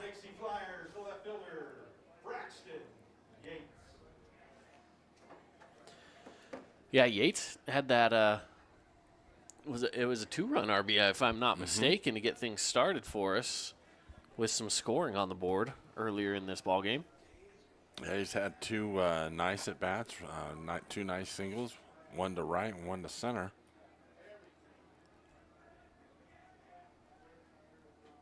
Going high there for ball 1.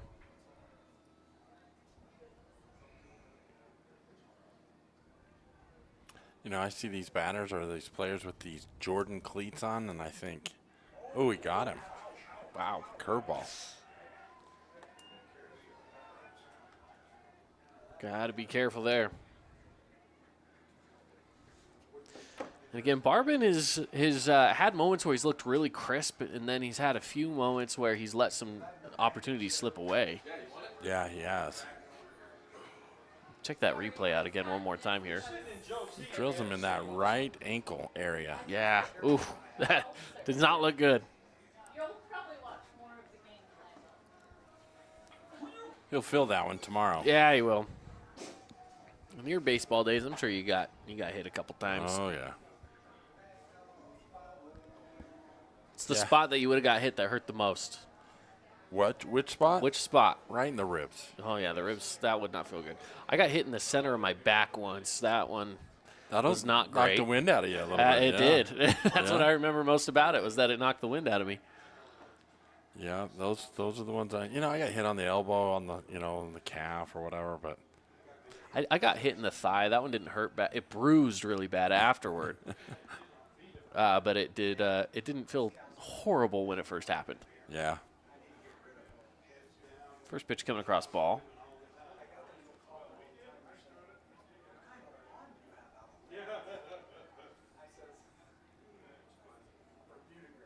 Coming in strike there, catching the edge of the zone on the far side. So you got a runner on first, count of 1-1. No outs here in the bottom of the 5th. Dixie leads 4-0. Barbin would really like to induce a ground ball right here and get a double play. That's a nice pitch. About the same spot as last time, strike 2. Yeah, so Barbin's up in the count early. 1 ball, 2 strikes now on Turley. Turley had that hit out to right field that went off the edge of the glove of McKay Wright out there and brought in a run. And so he's got an RBI on the night. He'd like to get an extra base hit. Runner goes, throw down to second is high. He's able to hold on to it over there as Skinner, but the run does advance safely. Yeah, that was the right pitch to go on, and got a really nice jump out there. Catcher really didn't have a whole lot of time. He tried to do it all in one motion without getting much behind it, and ball sailed on him, and it was an easy stolen base.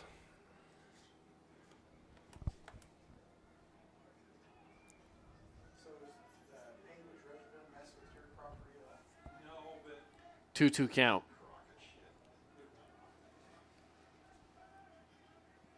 And a runner on second. Here we go. Barbin takes a look over to the runner at second with the pitch. Going outside, it's a full count. Well, that's a good job by Carter, just to work the count now in his favor at full count. Barbin doesn't want to walk another guy. It could end up being his last guy. I'm trying to see if they got anybody warming up down there. Doesn't look like it, though. Nobody out there yet. But it is possible they bring in someone else that's, again, in the field right now. And walked him. Well, now a hit batsman and a walk have got runners on first and second. For Barvin, that is his third walk on the night. Listen, we are, and again, this is a ways away. It's only a 4-0 ball game, but being that we are in the bottom of the fifth, no outs, Dixie might be trying to be pushing that 10-run if they're not careful. I mean, you got to start cleaning things up. You could close it out here really easily, just like that as well, and leave them all stranded. Leave this 4-0 and head to the top of the sixth. Yeah, but you got to start being careful right now for the Crimson. You really do, because right now you've got unearned, runs that are sitting out there that could end up biting you. Yep. Good leadoff there by Yates.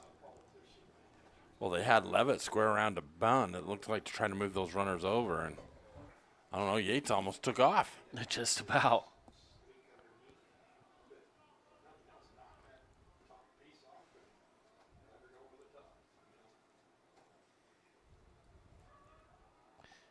Squaring up to bunt. No, decides to swing at it. Goes into center field. Makes the grab. They all got to get back. He gets back in time. So one out there off of the line drive to center field. That was a nice job out there in center by Troy West. He Tyler West. Or Tyler West, excuse me. Yeah, it looked like it might almost fall in there as Levitt squared around like he was going to bunt and then pulled it back and drilled one. But West was so fast, he got underneath it and almost got a double up on there on second. So now Logan Levitt steps up. Well, that's a good play. If you let that one get away from you, it's an RBI double, maybe even more. Yeah. But an easy line drive. That should be a routine play anyway.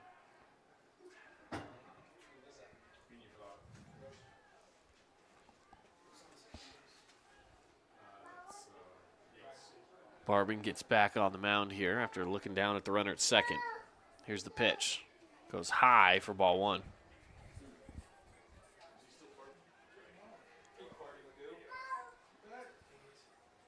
Well, Franco's 1 for 2 on the night. He's got a single and a strikeout so far.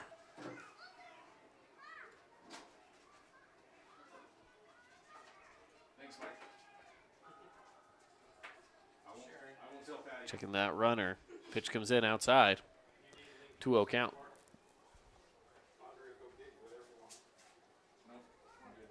Looks like they're going to have a little meeting at the mound here. Yeah, just pitcher and catcher meeting. Get on the same page with the play call and what pitch they want to call. There is someone out there warming up now in the bullpen for the Mustangs. Well, I think they'll keep him in if he could get out of this inning without any runs coming on board, but they got to have somebody set up just in case.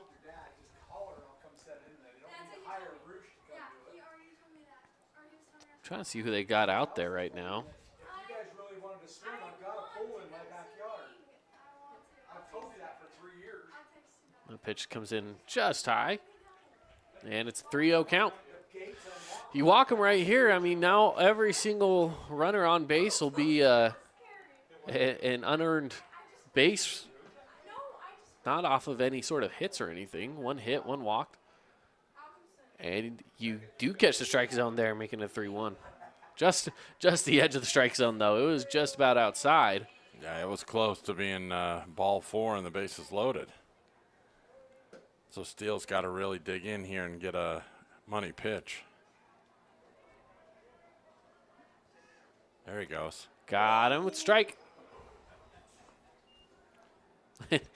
Franco was ready to go. He didn't hear the strike call, so he was running off for first base, but now he's got himself a full count, and he's got to protect the zone a little bit.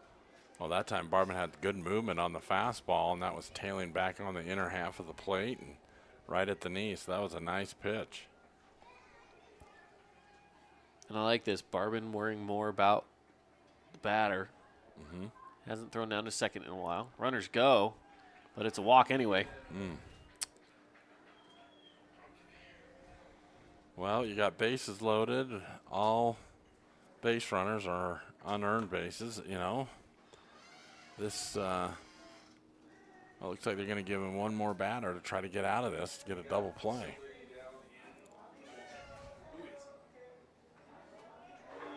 And coming up right now is Max Orton.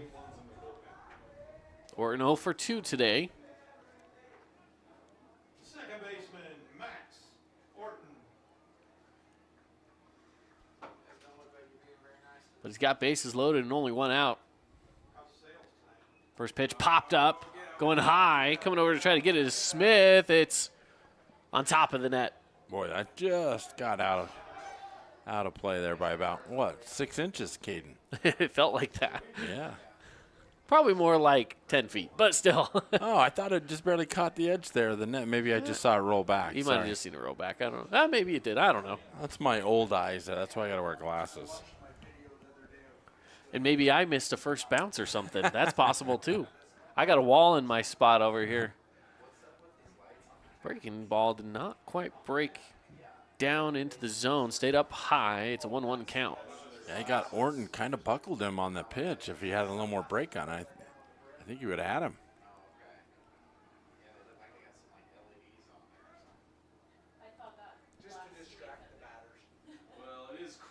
Here's 1-1. Going way high. It's a 2-1 count. What's he put? He's got to be pushing close to 90 pitches, I would think. Oh, he's pushing 105. Yeah. They got to be pulling him out anyway, just based off of pitch count. You can't let him go much longer. So on the 2-1, this will probably be his last batter no matter what. And it's sent over to third. Are they going to get the double play? Threw back over to first. He's down safe, but they do get the out off the line drive. They had a double play. If he'd have gone to second, he was out because the runner on second was gone. Turley was taken off, but now 2 outs. Yeah, they got to have a little more communication there on the infield because if he goes second, they're out of the inning and they're chasing some runs. The first baseman, number 2, C.D. Bartholomew.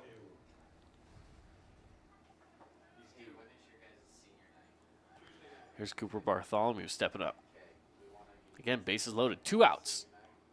First pitch outside. It's gone away. Runners coming in. There's no play there.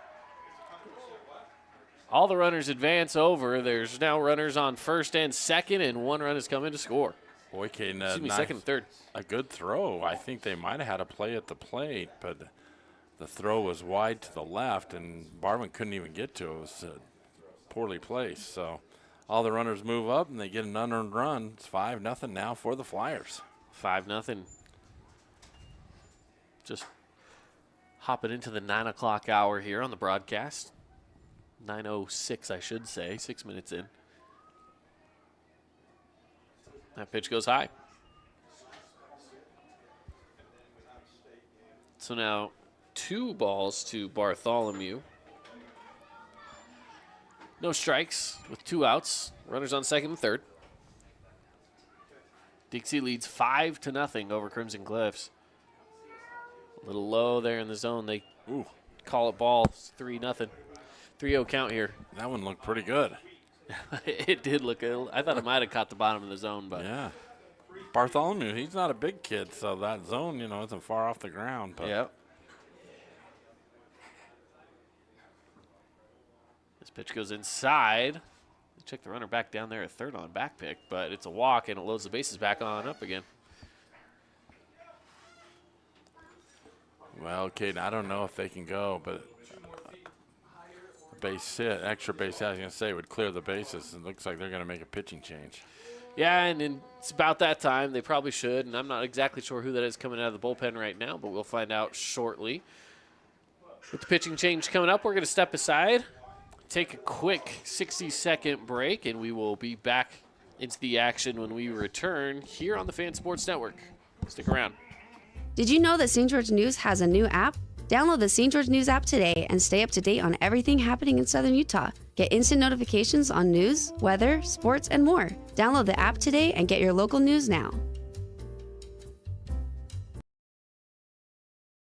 From bold statements to subtle compliments, Wilkinson's House of Lighting will help you more fully enjoy all the different spaces in your home. Stop in and see what's new at Wilkinson's House of Lighting, a proud sponsor of Region 10 Athletics. Create your own relaxing, comfortable space. Boulevard Home offers the guaranteed best prices on furniture, appliances, mattresses, and more. And buy with no interest financing. Shop Boulevard Home, because home is who we are. You could wander around a warehouse store forever and never find the one thing that can make all the difference. A helpful face? Now that's something to consider. Everything your local Bucks A stands for is written on our faces. Welcoming, neighborly, knowledgeable. When you're in need of a helpful face, visit one of our 3 Southern Utah locations. Welcome back in to the broadcast here. Pitching change for the Mustangs. And the pitching change is going to be Crandondonk coming into the ballgame. Yeah, that's a mouthful. We're going to have a fun saying that one. First name Stanton Crandondonk. Yep, Stanton Crandondonk. Just a junior. Yeah, right now it looks like Crandondonk's pitched in 7 games so far this year. Hasn't given up any hits so far, so he's got a great ERA that way. He's going to have the bases loaded here as he's needing a third out here so he can get out of the bottom of the 5th inning. Yep. Any run up right now is going to go towards Steele Barbin, of course. Well, and the one they got this inning was unearned, unfortunately, if you're a Crimson fan. Yeah. And all 3 of them out on the bases would be unearned runs at this point. At the plate, number 11, Colton Hill. Colton Hill comes in. Pinch hitter. First pitch just out of the zone for ball 1. Yeah, Hill on the year has had 5 at-bats, has scored a run. So he's only played in a handful of games, so this is a good opportunity for the young junior.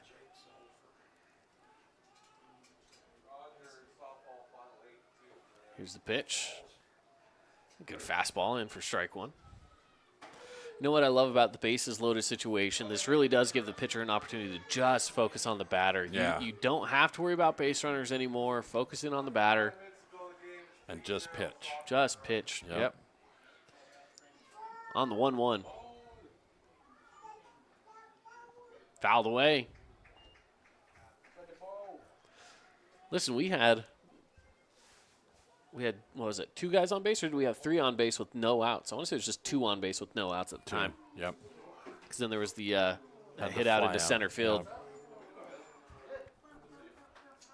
So from where it started to where we're at now, it's Crimson has really done well as Crandondonk slips there on that pitch. He ended up on his knees almost. Yeah. Took a bad step. Thank goodness it wasn't hit right back at him, or that would have hit him. Not a very defensive landing, I should say. Yeah. Oh, and got him. Slowed that one down, a little changeup or something. Yeah, that was off speed. Good off-speed pitch to clear out the inning, clear the bases, and only allowing 1 run in. And, hey, for Crimson Cliffs, you saved it a little bit there. It could have been real bad with bases loaded a couple of times. So, again, Flyers, they lead here as we head into the top of the 6th inning when we return. Your score right now, 0-5. Dixie leads. We'll be back right after this. Indulge in luxury at Outdoor Living. Join us at the St. George Parade of Homes this week. Discover our exquisite patio furniture showcased in select homes. Elevate your outdoor living space with us. Visit our showroom today. Hi, I'm Jermaine O'Jegman from The Rink, and I'm inviting you to come out and skate The Rink. The Rink is the hot spot in town for big group events and kid birthday parties. We now have a karaoke room and retro skate night every Friday night. Visit skatetherink.com to learn more and let the good times roll at The Rink. Here at Custom Lighting Solutions, we provide the perfect answer to lighting your home and property. No matter the occasion, you can trust our product to make your house fun and beautiful. Your child's sports journey starts with the City of St. George Recreation. From their first steps on the court or field to becoming a star player, our youth sports programs are here to develop talents and teamwork skills. So get out and play. Check out all the sports and get signed up at sgcityrec.org.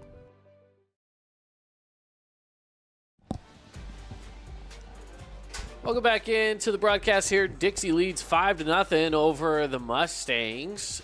Score across town, middle of the 5th inning. It's tied up at 3, Snow Canyon, Desert Hills. Snow Canyon finally made their way back into it there and tied it up. That's a great ball game we have going on over there at the Warriors complex that they got going on. And taking a look as well over at Pineview and Hurricane. That score, let me get pulled up here, is Hurricane leading 4-1. Wow. And he's hit first pitch. Taking his base. Well, that's the first hit batter for, or that Andrus has given up tonight. Oh, not Andrus. Andreas. Andreas, sorry. I'm getting him mixed up with Parker Andrus. Yeah, I don't know how I can do that. Similar names. Well, the size of the two, they're a little bit different. Size, which team they're playing for. Yeah. It happens. Well, that brings up Tyler West here. Lefty in the batter's box. Fouls the first one away. Dixie's got the third baseman in, playing right on the grass, expecting West to try to lay down a bunt, move that runner around into scoring position. Well, he's known to do that. That's not a bad play over there for Logan Levitt to maybe try to come in on this a little bit. And he's standing on the grass over there. See, throw it down to Whitwer over on first. Crimson just needs a little spark or something to get these bats going. They've just been really silenced by Andreas here tonight. Here's the pitch. Breaking ball stays up. Well, he dropped down almost 3/4 arms on that one rather than coming straight over the top. A little different look. Yeah.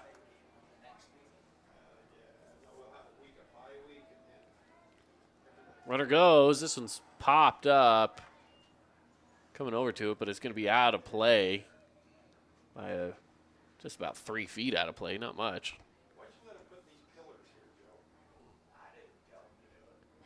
We've seen West just kind of go with the pitches and slap it to the left field side. This time he was able to turn on the fastball. Yeah, he pulled on it a little bit. Just got a little too far underneath it and popped it straight up. Yeah. See what he does here on the 1-2.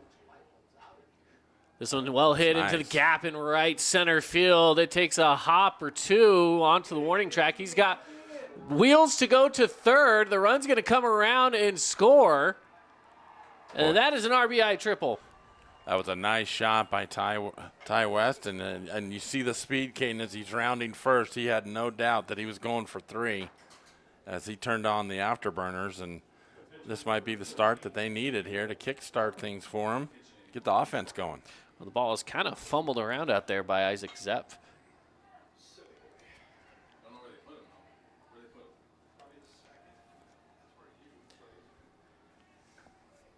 Well, a little bit of life now into the Mustangs after that.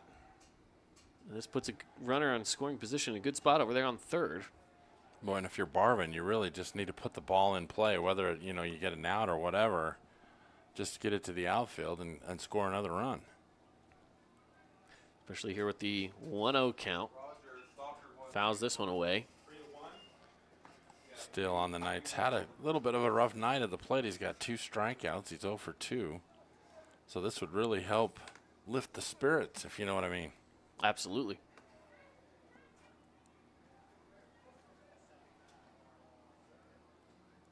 Swung on and missed high on that one. He chased a high curveball or changeup and was out in front of it.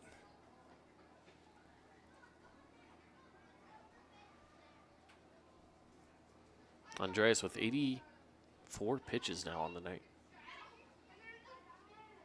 And got him. S&S Mechanical strikeout sends Barvin back to the dugout. He goes 0 for 3 so far in the night. Yeah, and that's a tough break for Barvin. You know, he's a good athlete, and he's hitting 450 on the year, so it's just chalk it up to a bad night tonight.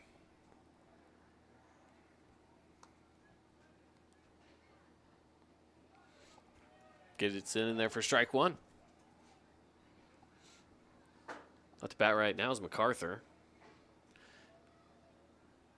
He's got a runner over there on third with only one out. Fouls that one away. Andreas, he's gone mostly off speed now, trying to keep these Crimson batters, out of balance. And so far, the last couple of batters, he's done that. MacArthur, he swung over the top of that, just barely got a piece of it.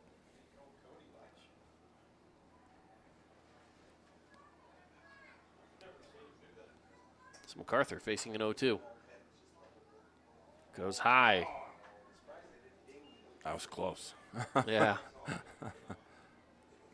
Just under the hands there. Just a couple inches under the hands. I'd say it's about an inch outside the zone. Not much. Yeah. Half a baseball outside the zone.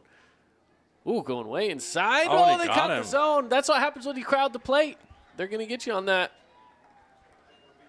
Yeah, MacArthur didn't like that call and voiced his opinion a little bit as he's walking away. Well, let's check it out here on the replay. See where that one came across again. Oh, it broke in. Yeah. It had a good break to it. Broke in and caught that inside corner. Yeah.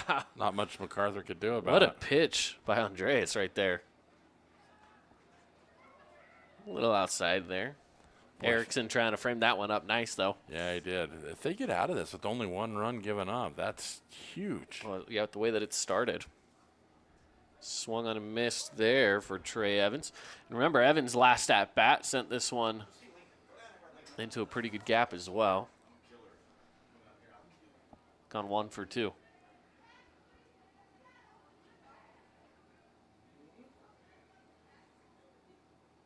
Outside, 2-1. Is that his last at-bat or the at-bat before that? His first at-bat is His the one he first hit down at-bat. the line. Yeah, the last one he struck out, so.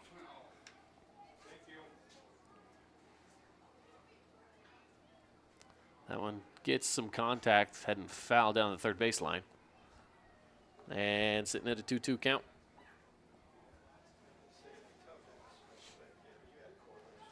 Ty West down there prancing around. He's trying to get the Andreas' attention, but Andreas, he's just focused on that batter. Got him looking. Jeez. Another strikeout. What a pitching performance right now by Andreas. So he gets, again, just another strikeout. Check it out again here on the replay. Well, he busts him inside corner. And yeah, that's a beautiful pitch. Caden, that's 3 innings this game that he's gotten all 3 outs via the K. Absolutely. So that sends us in to the bottom of the 6th inning here. 1-5. Dixie leads here on the Fan Sports Network. Stick around after the break. Need an appliance or two? AWP's got you. Check out the remodeled expansive showroom, highlighting the Cafe series with colors like matte black, matte white, and modern glass. Make your kitchen stand out. Come see the local boys at AWP across the freeway from the Bloomington Walmart.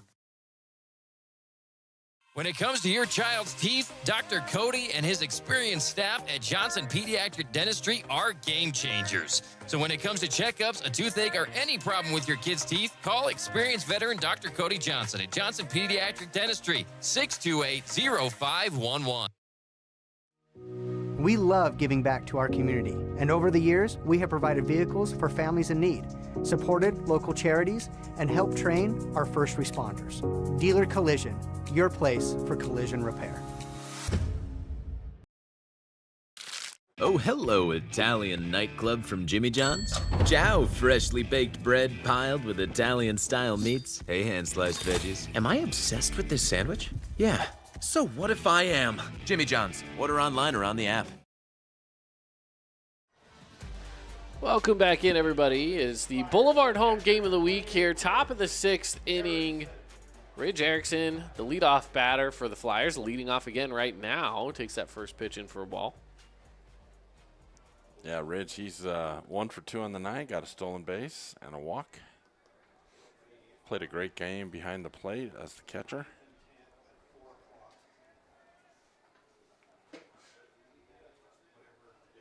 Going low there as well. Quick 2-0 count. Yeah, Cronendug's trying to be a little careful with what he throws up there, as Erickson's hitting over 400 for the year. Fouls that one away. 2-1 count. Big weekend here in southern Utah as we got the Washington County Fair in town. Yeah. So get on over there tomorrow for the last day if you haven't done so already. It's a great time of year. They have the parade, the rodeo, demolition derby. Yeah. Great music. I think was the Eli Young band out there tonight. Yeah. And that one is outside, full count. Yeah, Ian Tongi last night, the former American Idol star. And this one hit over to third.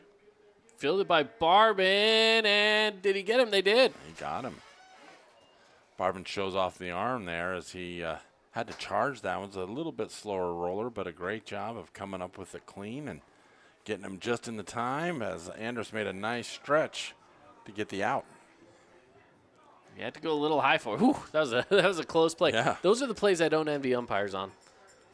I don't want to make that call. It's definitely a bang-bang play, that's for sure. Absolutely. Boston Vest now up to the plate. Low on the first pitch, ball one.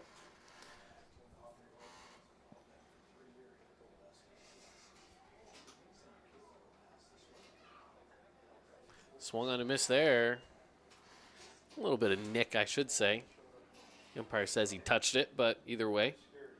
Yeah, that was a nice off-speed pitch then. He swung right over the top of it. Then he jams him with a fastball, but is it going into a gap? Or did it?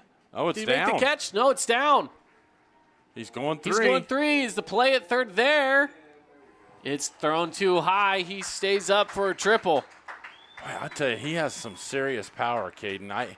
The double he got to left center earlier in the game, and now this one to right center, it just looked like it was going to be a fly ball, but it split both defenders, and next thing you know, he's on third base. That's about as perfect as you could place a ball in the outfield there. My goodness. Wow. So one out, now a runner on third. By the way, over at Desert Hills, Snow Canyon, your Nets on Fire update. Snow Canyon now has the lead at the end of the fifth. Good pitch there. That one broke well inside, right down the middle of the zone for strike one. Is it 4-3 now, or what's the score? 4-3 right now. Pineview still, or excuse me, Hurricane leads over Pineview. This one's pulled foul. 0-2 count. 2-4 over there. Hurricane leads. Well, they jumped out on them early and been able to hang on. Haven't looked back. Top of the fifth right now. Again, those updates brought to you by Nets on Fire. Here's the pitch. Swung on, missed. They got to throw it down to first, and it's there in time. And well, that was a nice pitch. That one has a nice curveball. It dropped about 6 inches, ended up on the ground almost, and great pickup by the catcher and throw down to get the out for the second out of the inning. So Turley now steps up to the plate again. That's Yates' first time that he's been not been on base this game. Yeah, he was 2 for 2 up until that one. Plus on base with a walk, I believe, right? Yeah. So, yeah. Oh, he got hit by a pitch. That's what it was, hit by a pitch. And the first pitch takes a line right over to Skinner for out number 3. And that'll take us to the top of the 7th. Can the Mustangs make something happen? They got to get at least 4 runs across to keep this game alive. As, again, we go to the top of the 7th when we return. Dixie leads 5-1 here on the Fan Sports Network. Stick around. Everyone loves local sports and, of course, loves ice cream. And the best ice cream on the planet is Handel's Homemade Ice Cream. Open late every day of the week with dozens of delicious flavors. So after your favorite team wins, head over to Handel's to celebrate with locations in St. George, Layton, and Woods Cross. From bold statements to subtle compliments, Wilkinson's House of Lighting will help you more fully enjoy all the different spaces in your home. Stop in and see what's new at Wilkinson's House of Lighting, a proud sponsor of Region 10 Athletics. As a local business owner, it's important to get the word out about your business. More people equals more revenue for you. Get your business in front of over 160,000 people in southern Utah each week with St. George News. Contact St. George News today. Scooters Coffee and Hurricane is the best way to start your day or get you through your day. From breakfast sandwiches to cinnamon rolls to amazing smoothies and, of course, coffee, anytime is a good time to sip and smile. Scooters Coffee, open 7 days a week.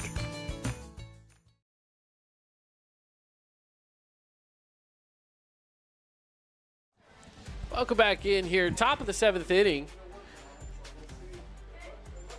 And Dixie leads 5-1 here as they finish warming up out there on the field. Caden Formaster here with Keith Curtis on the broadcast for you tonight. Paul Ratliff back in the studio, making sure that all you radio listeners are well taken care of.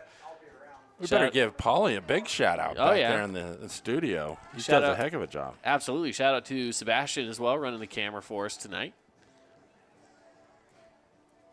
Got all of our crew here.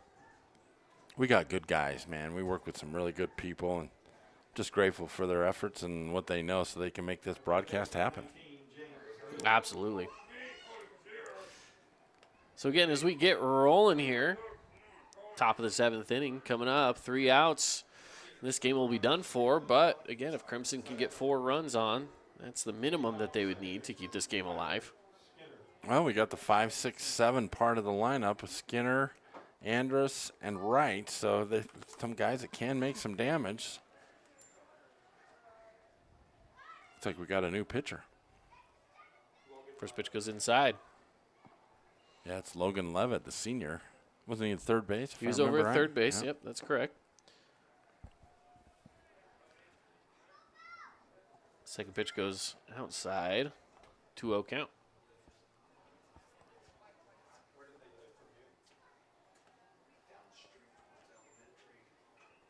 This one hit right over to Levitt as he takes it off the hop, throws over to first for out number 1. Boy, that was a high chopper. It went right off the top of the plate. Probably went about 15 feet in the air.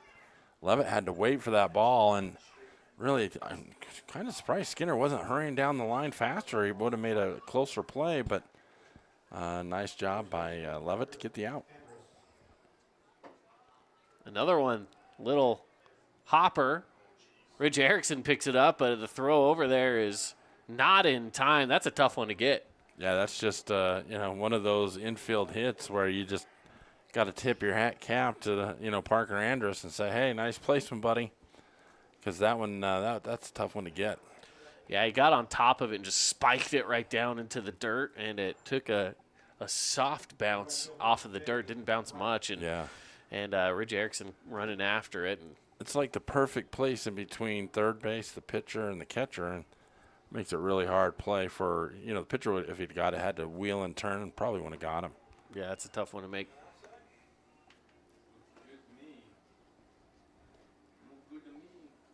First pitch ball, 1-0 count here. This is McKay Wright up to bat.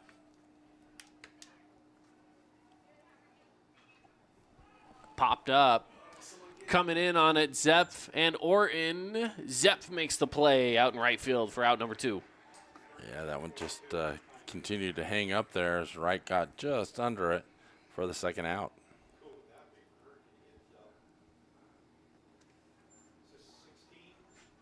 So now with 2 outs. Looking for a 2-out rally going on here. Yeah, this is McKinnon. Yeah, Conrad McKinnon stepping up. He's a normal face in this lineup for the for the Mustangs. Yeah, he's got a couple of hits on the year, an RBI, so he's not unfamiliar with being in tough spots as he's thrown into the situation here. First pitch goes outside. Well, if you're the Flyer fan, you're just like telling Levitt, give me one more out and we'll go home and chalk this one up to a good victory. This one's hit into the gap. Is Vest there to make the play? No, he's not. That'll advance the runners. Yeah, nice job that time by McKinnon. He got it on the end of the bat. He got just enough on it to get it on the outreached hand of Vest, and just like that, the Mustangs got a couple of runners aboard. I thought Vest was maybe going to get there.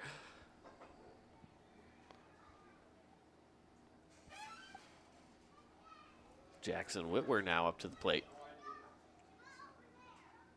He takes a swing. Back pick. Oh, dropped the ball. I think he might have had him had he not dropped the ball there. Yeah, that back pick was pretty clean. McKinnon was a little over anxious on the base pass there, and boy, they had him dead right. They could have hung on to it. Here's the pitch. Off the end of the bat. Another one that's going to fall in. Takes a bounce. Andrus rounding for home. And the runners advance. We have Andrus coming in to score. McKinnon over to third.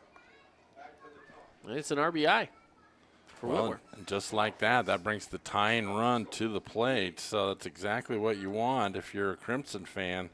Just an opportunity here for Ty West here at the top of the 7th. West got a triple his last at bat, so if he gets an extra base hit here, or he could really make things interesting. Yes, he could.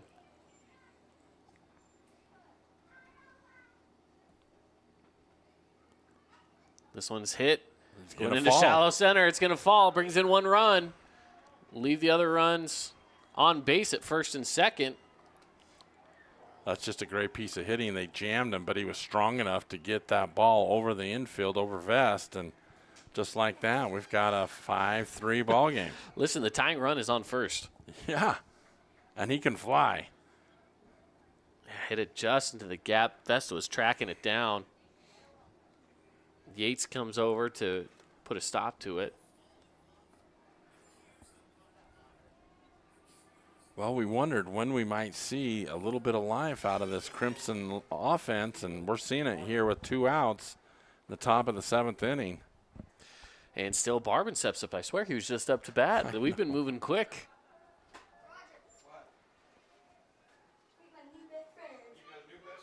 Here's the pitch. Fouled away. Well, and still will tell you he's due because he's had 3 strikeouts on the night. He'd really like to redeem himself here.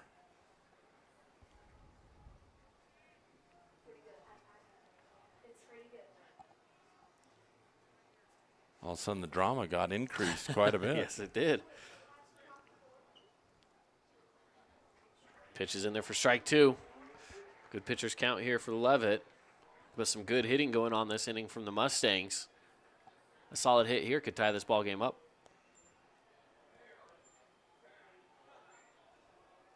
Here's the pitch. Off the end of the bat. That's going to fall in. It does. Off the glove of Bartholomew. Ty West was almost to third, and he tried to stop, was on the ground, and the guy on third base just stopped.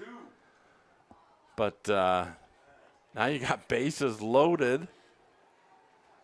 Wow. Bases loaded, 2 outs. This is by far the best rally stop 2-out rally we've seen this game so far. Absolutely. Check out Rally Stop post-game. They have all your post-game celebration needs. Drinks, snacks. You could refuel on gas.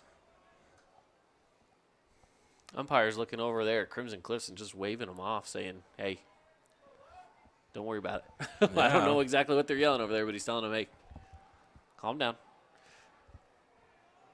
Well, that brings up Jason MacArthur, who's reached on an air, struck out, and grounded out, so he's due as well. Going way outside there. I'll tell you what, Caden, an extra base hit, you clear all the bases, you got the lead. I would have thunk that going into the top of this inning. Yeah. Your tying run standing on second, scoring position. Ooh, contact. Fouling it away.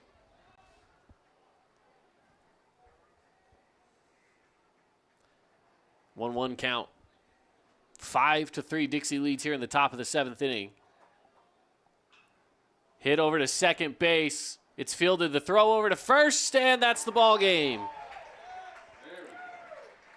Well, we got a little bit of fireworks here in the top of the 7th, but the Flyers hang on for a 5-3 victory. Yes, they do. The play by Orton to Bartholomew will finish it up. And a final score of 5-3. And again, Dixie, they get the win. 5-3 over the Mustangs. We will, let's just head right on into our Johnson Pediatric Dentistry post-game show here as we are finishing up the ball game. Again, as Dixie does end up getting the win. Let's talk Johnson Pediatric Dentistry. Dr. Cody makes your kids feel right at home. He's got that $79 special. You can give him a call at 435-628-0511. And, of course, he's obviously going to take care of your kids' dental needs. Make it feel right at home. Dr. Cody at Johnson Pediatric. All right.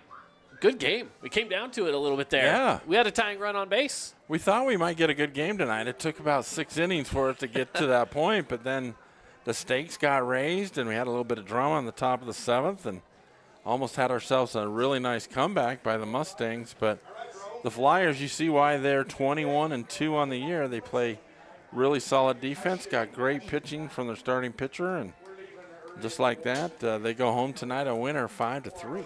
Yeah, third inning was when Dixie really started to light it up. They got those 4 runs in the third inning. And then in the 5th, added on 1 more. That's all they ended up scoring. But that 7th inning really made it interesting there from the Mustangs. And what a game this ended up being. And anytime you can hold Dixie down to 5 runs, that's tough to do. That's tough to do, but they were able to do it. And Dixie was still able to get the win. So I guess in Dixie's favor at the end of the day, right? With Dixie getting the win here, they stay undefeated. This is a 17-game winning streak now for the Flyers. Yeah, it just keeps rolling and rolling. And once you get that motion or that movement or the synergies that the team's got going, it's hard to break that. Yeah. And I should say 17-game winning streak, but 17 wins on the season so far. Well, what you're looking at, Caden, is a really strong ball club, has really good pitching. They hit really well. I mean, I was really impressed. I didn't know what to expect tonight. It was my first time calling a Dixie game, and they look really, really solid. Yeah.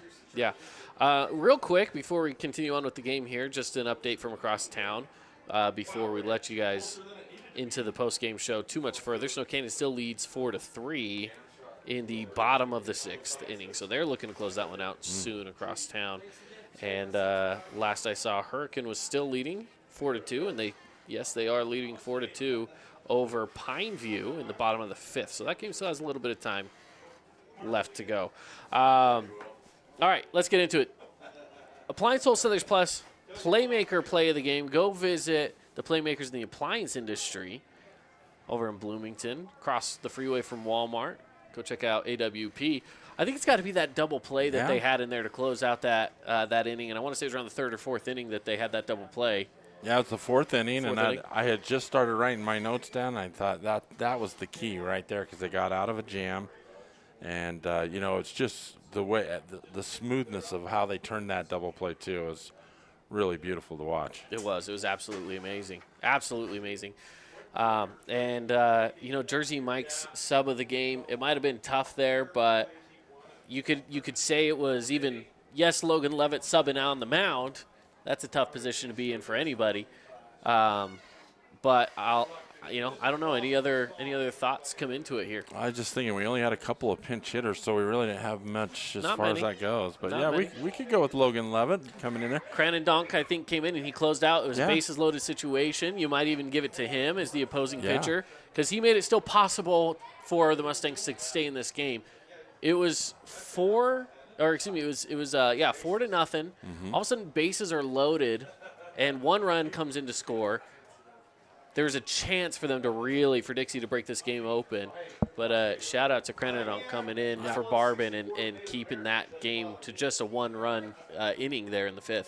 I think he's a little bit better candidate because, Levitt came in, did a nice job, but he gave up 3 runs. He did give up some runs. I would almost lean that direction, Kate. Yeah, absolutely. We'll give it to the opposing the opposing team that, they might not have won the game, but we'll still give them some awards here. And let's take a look at our Findlay Subaru star of the game. Who was it that really got it done?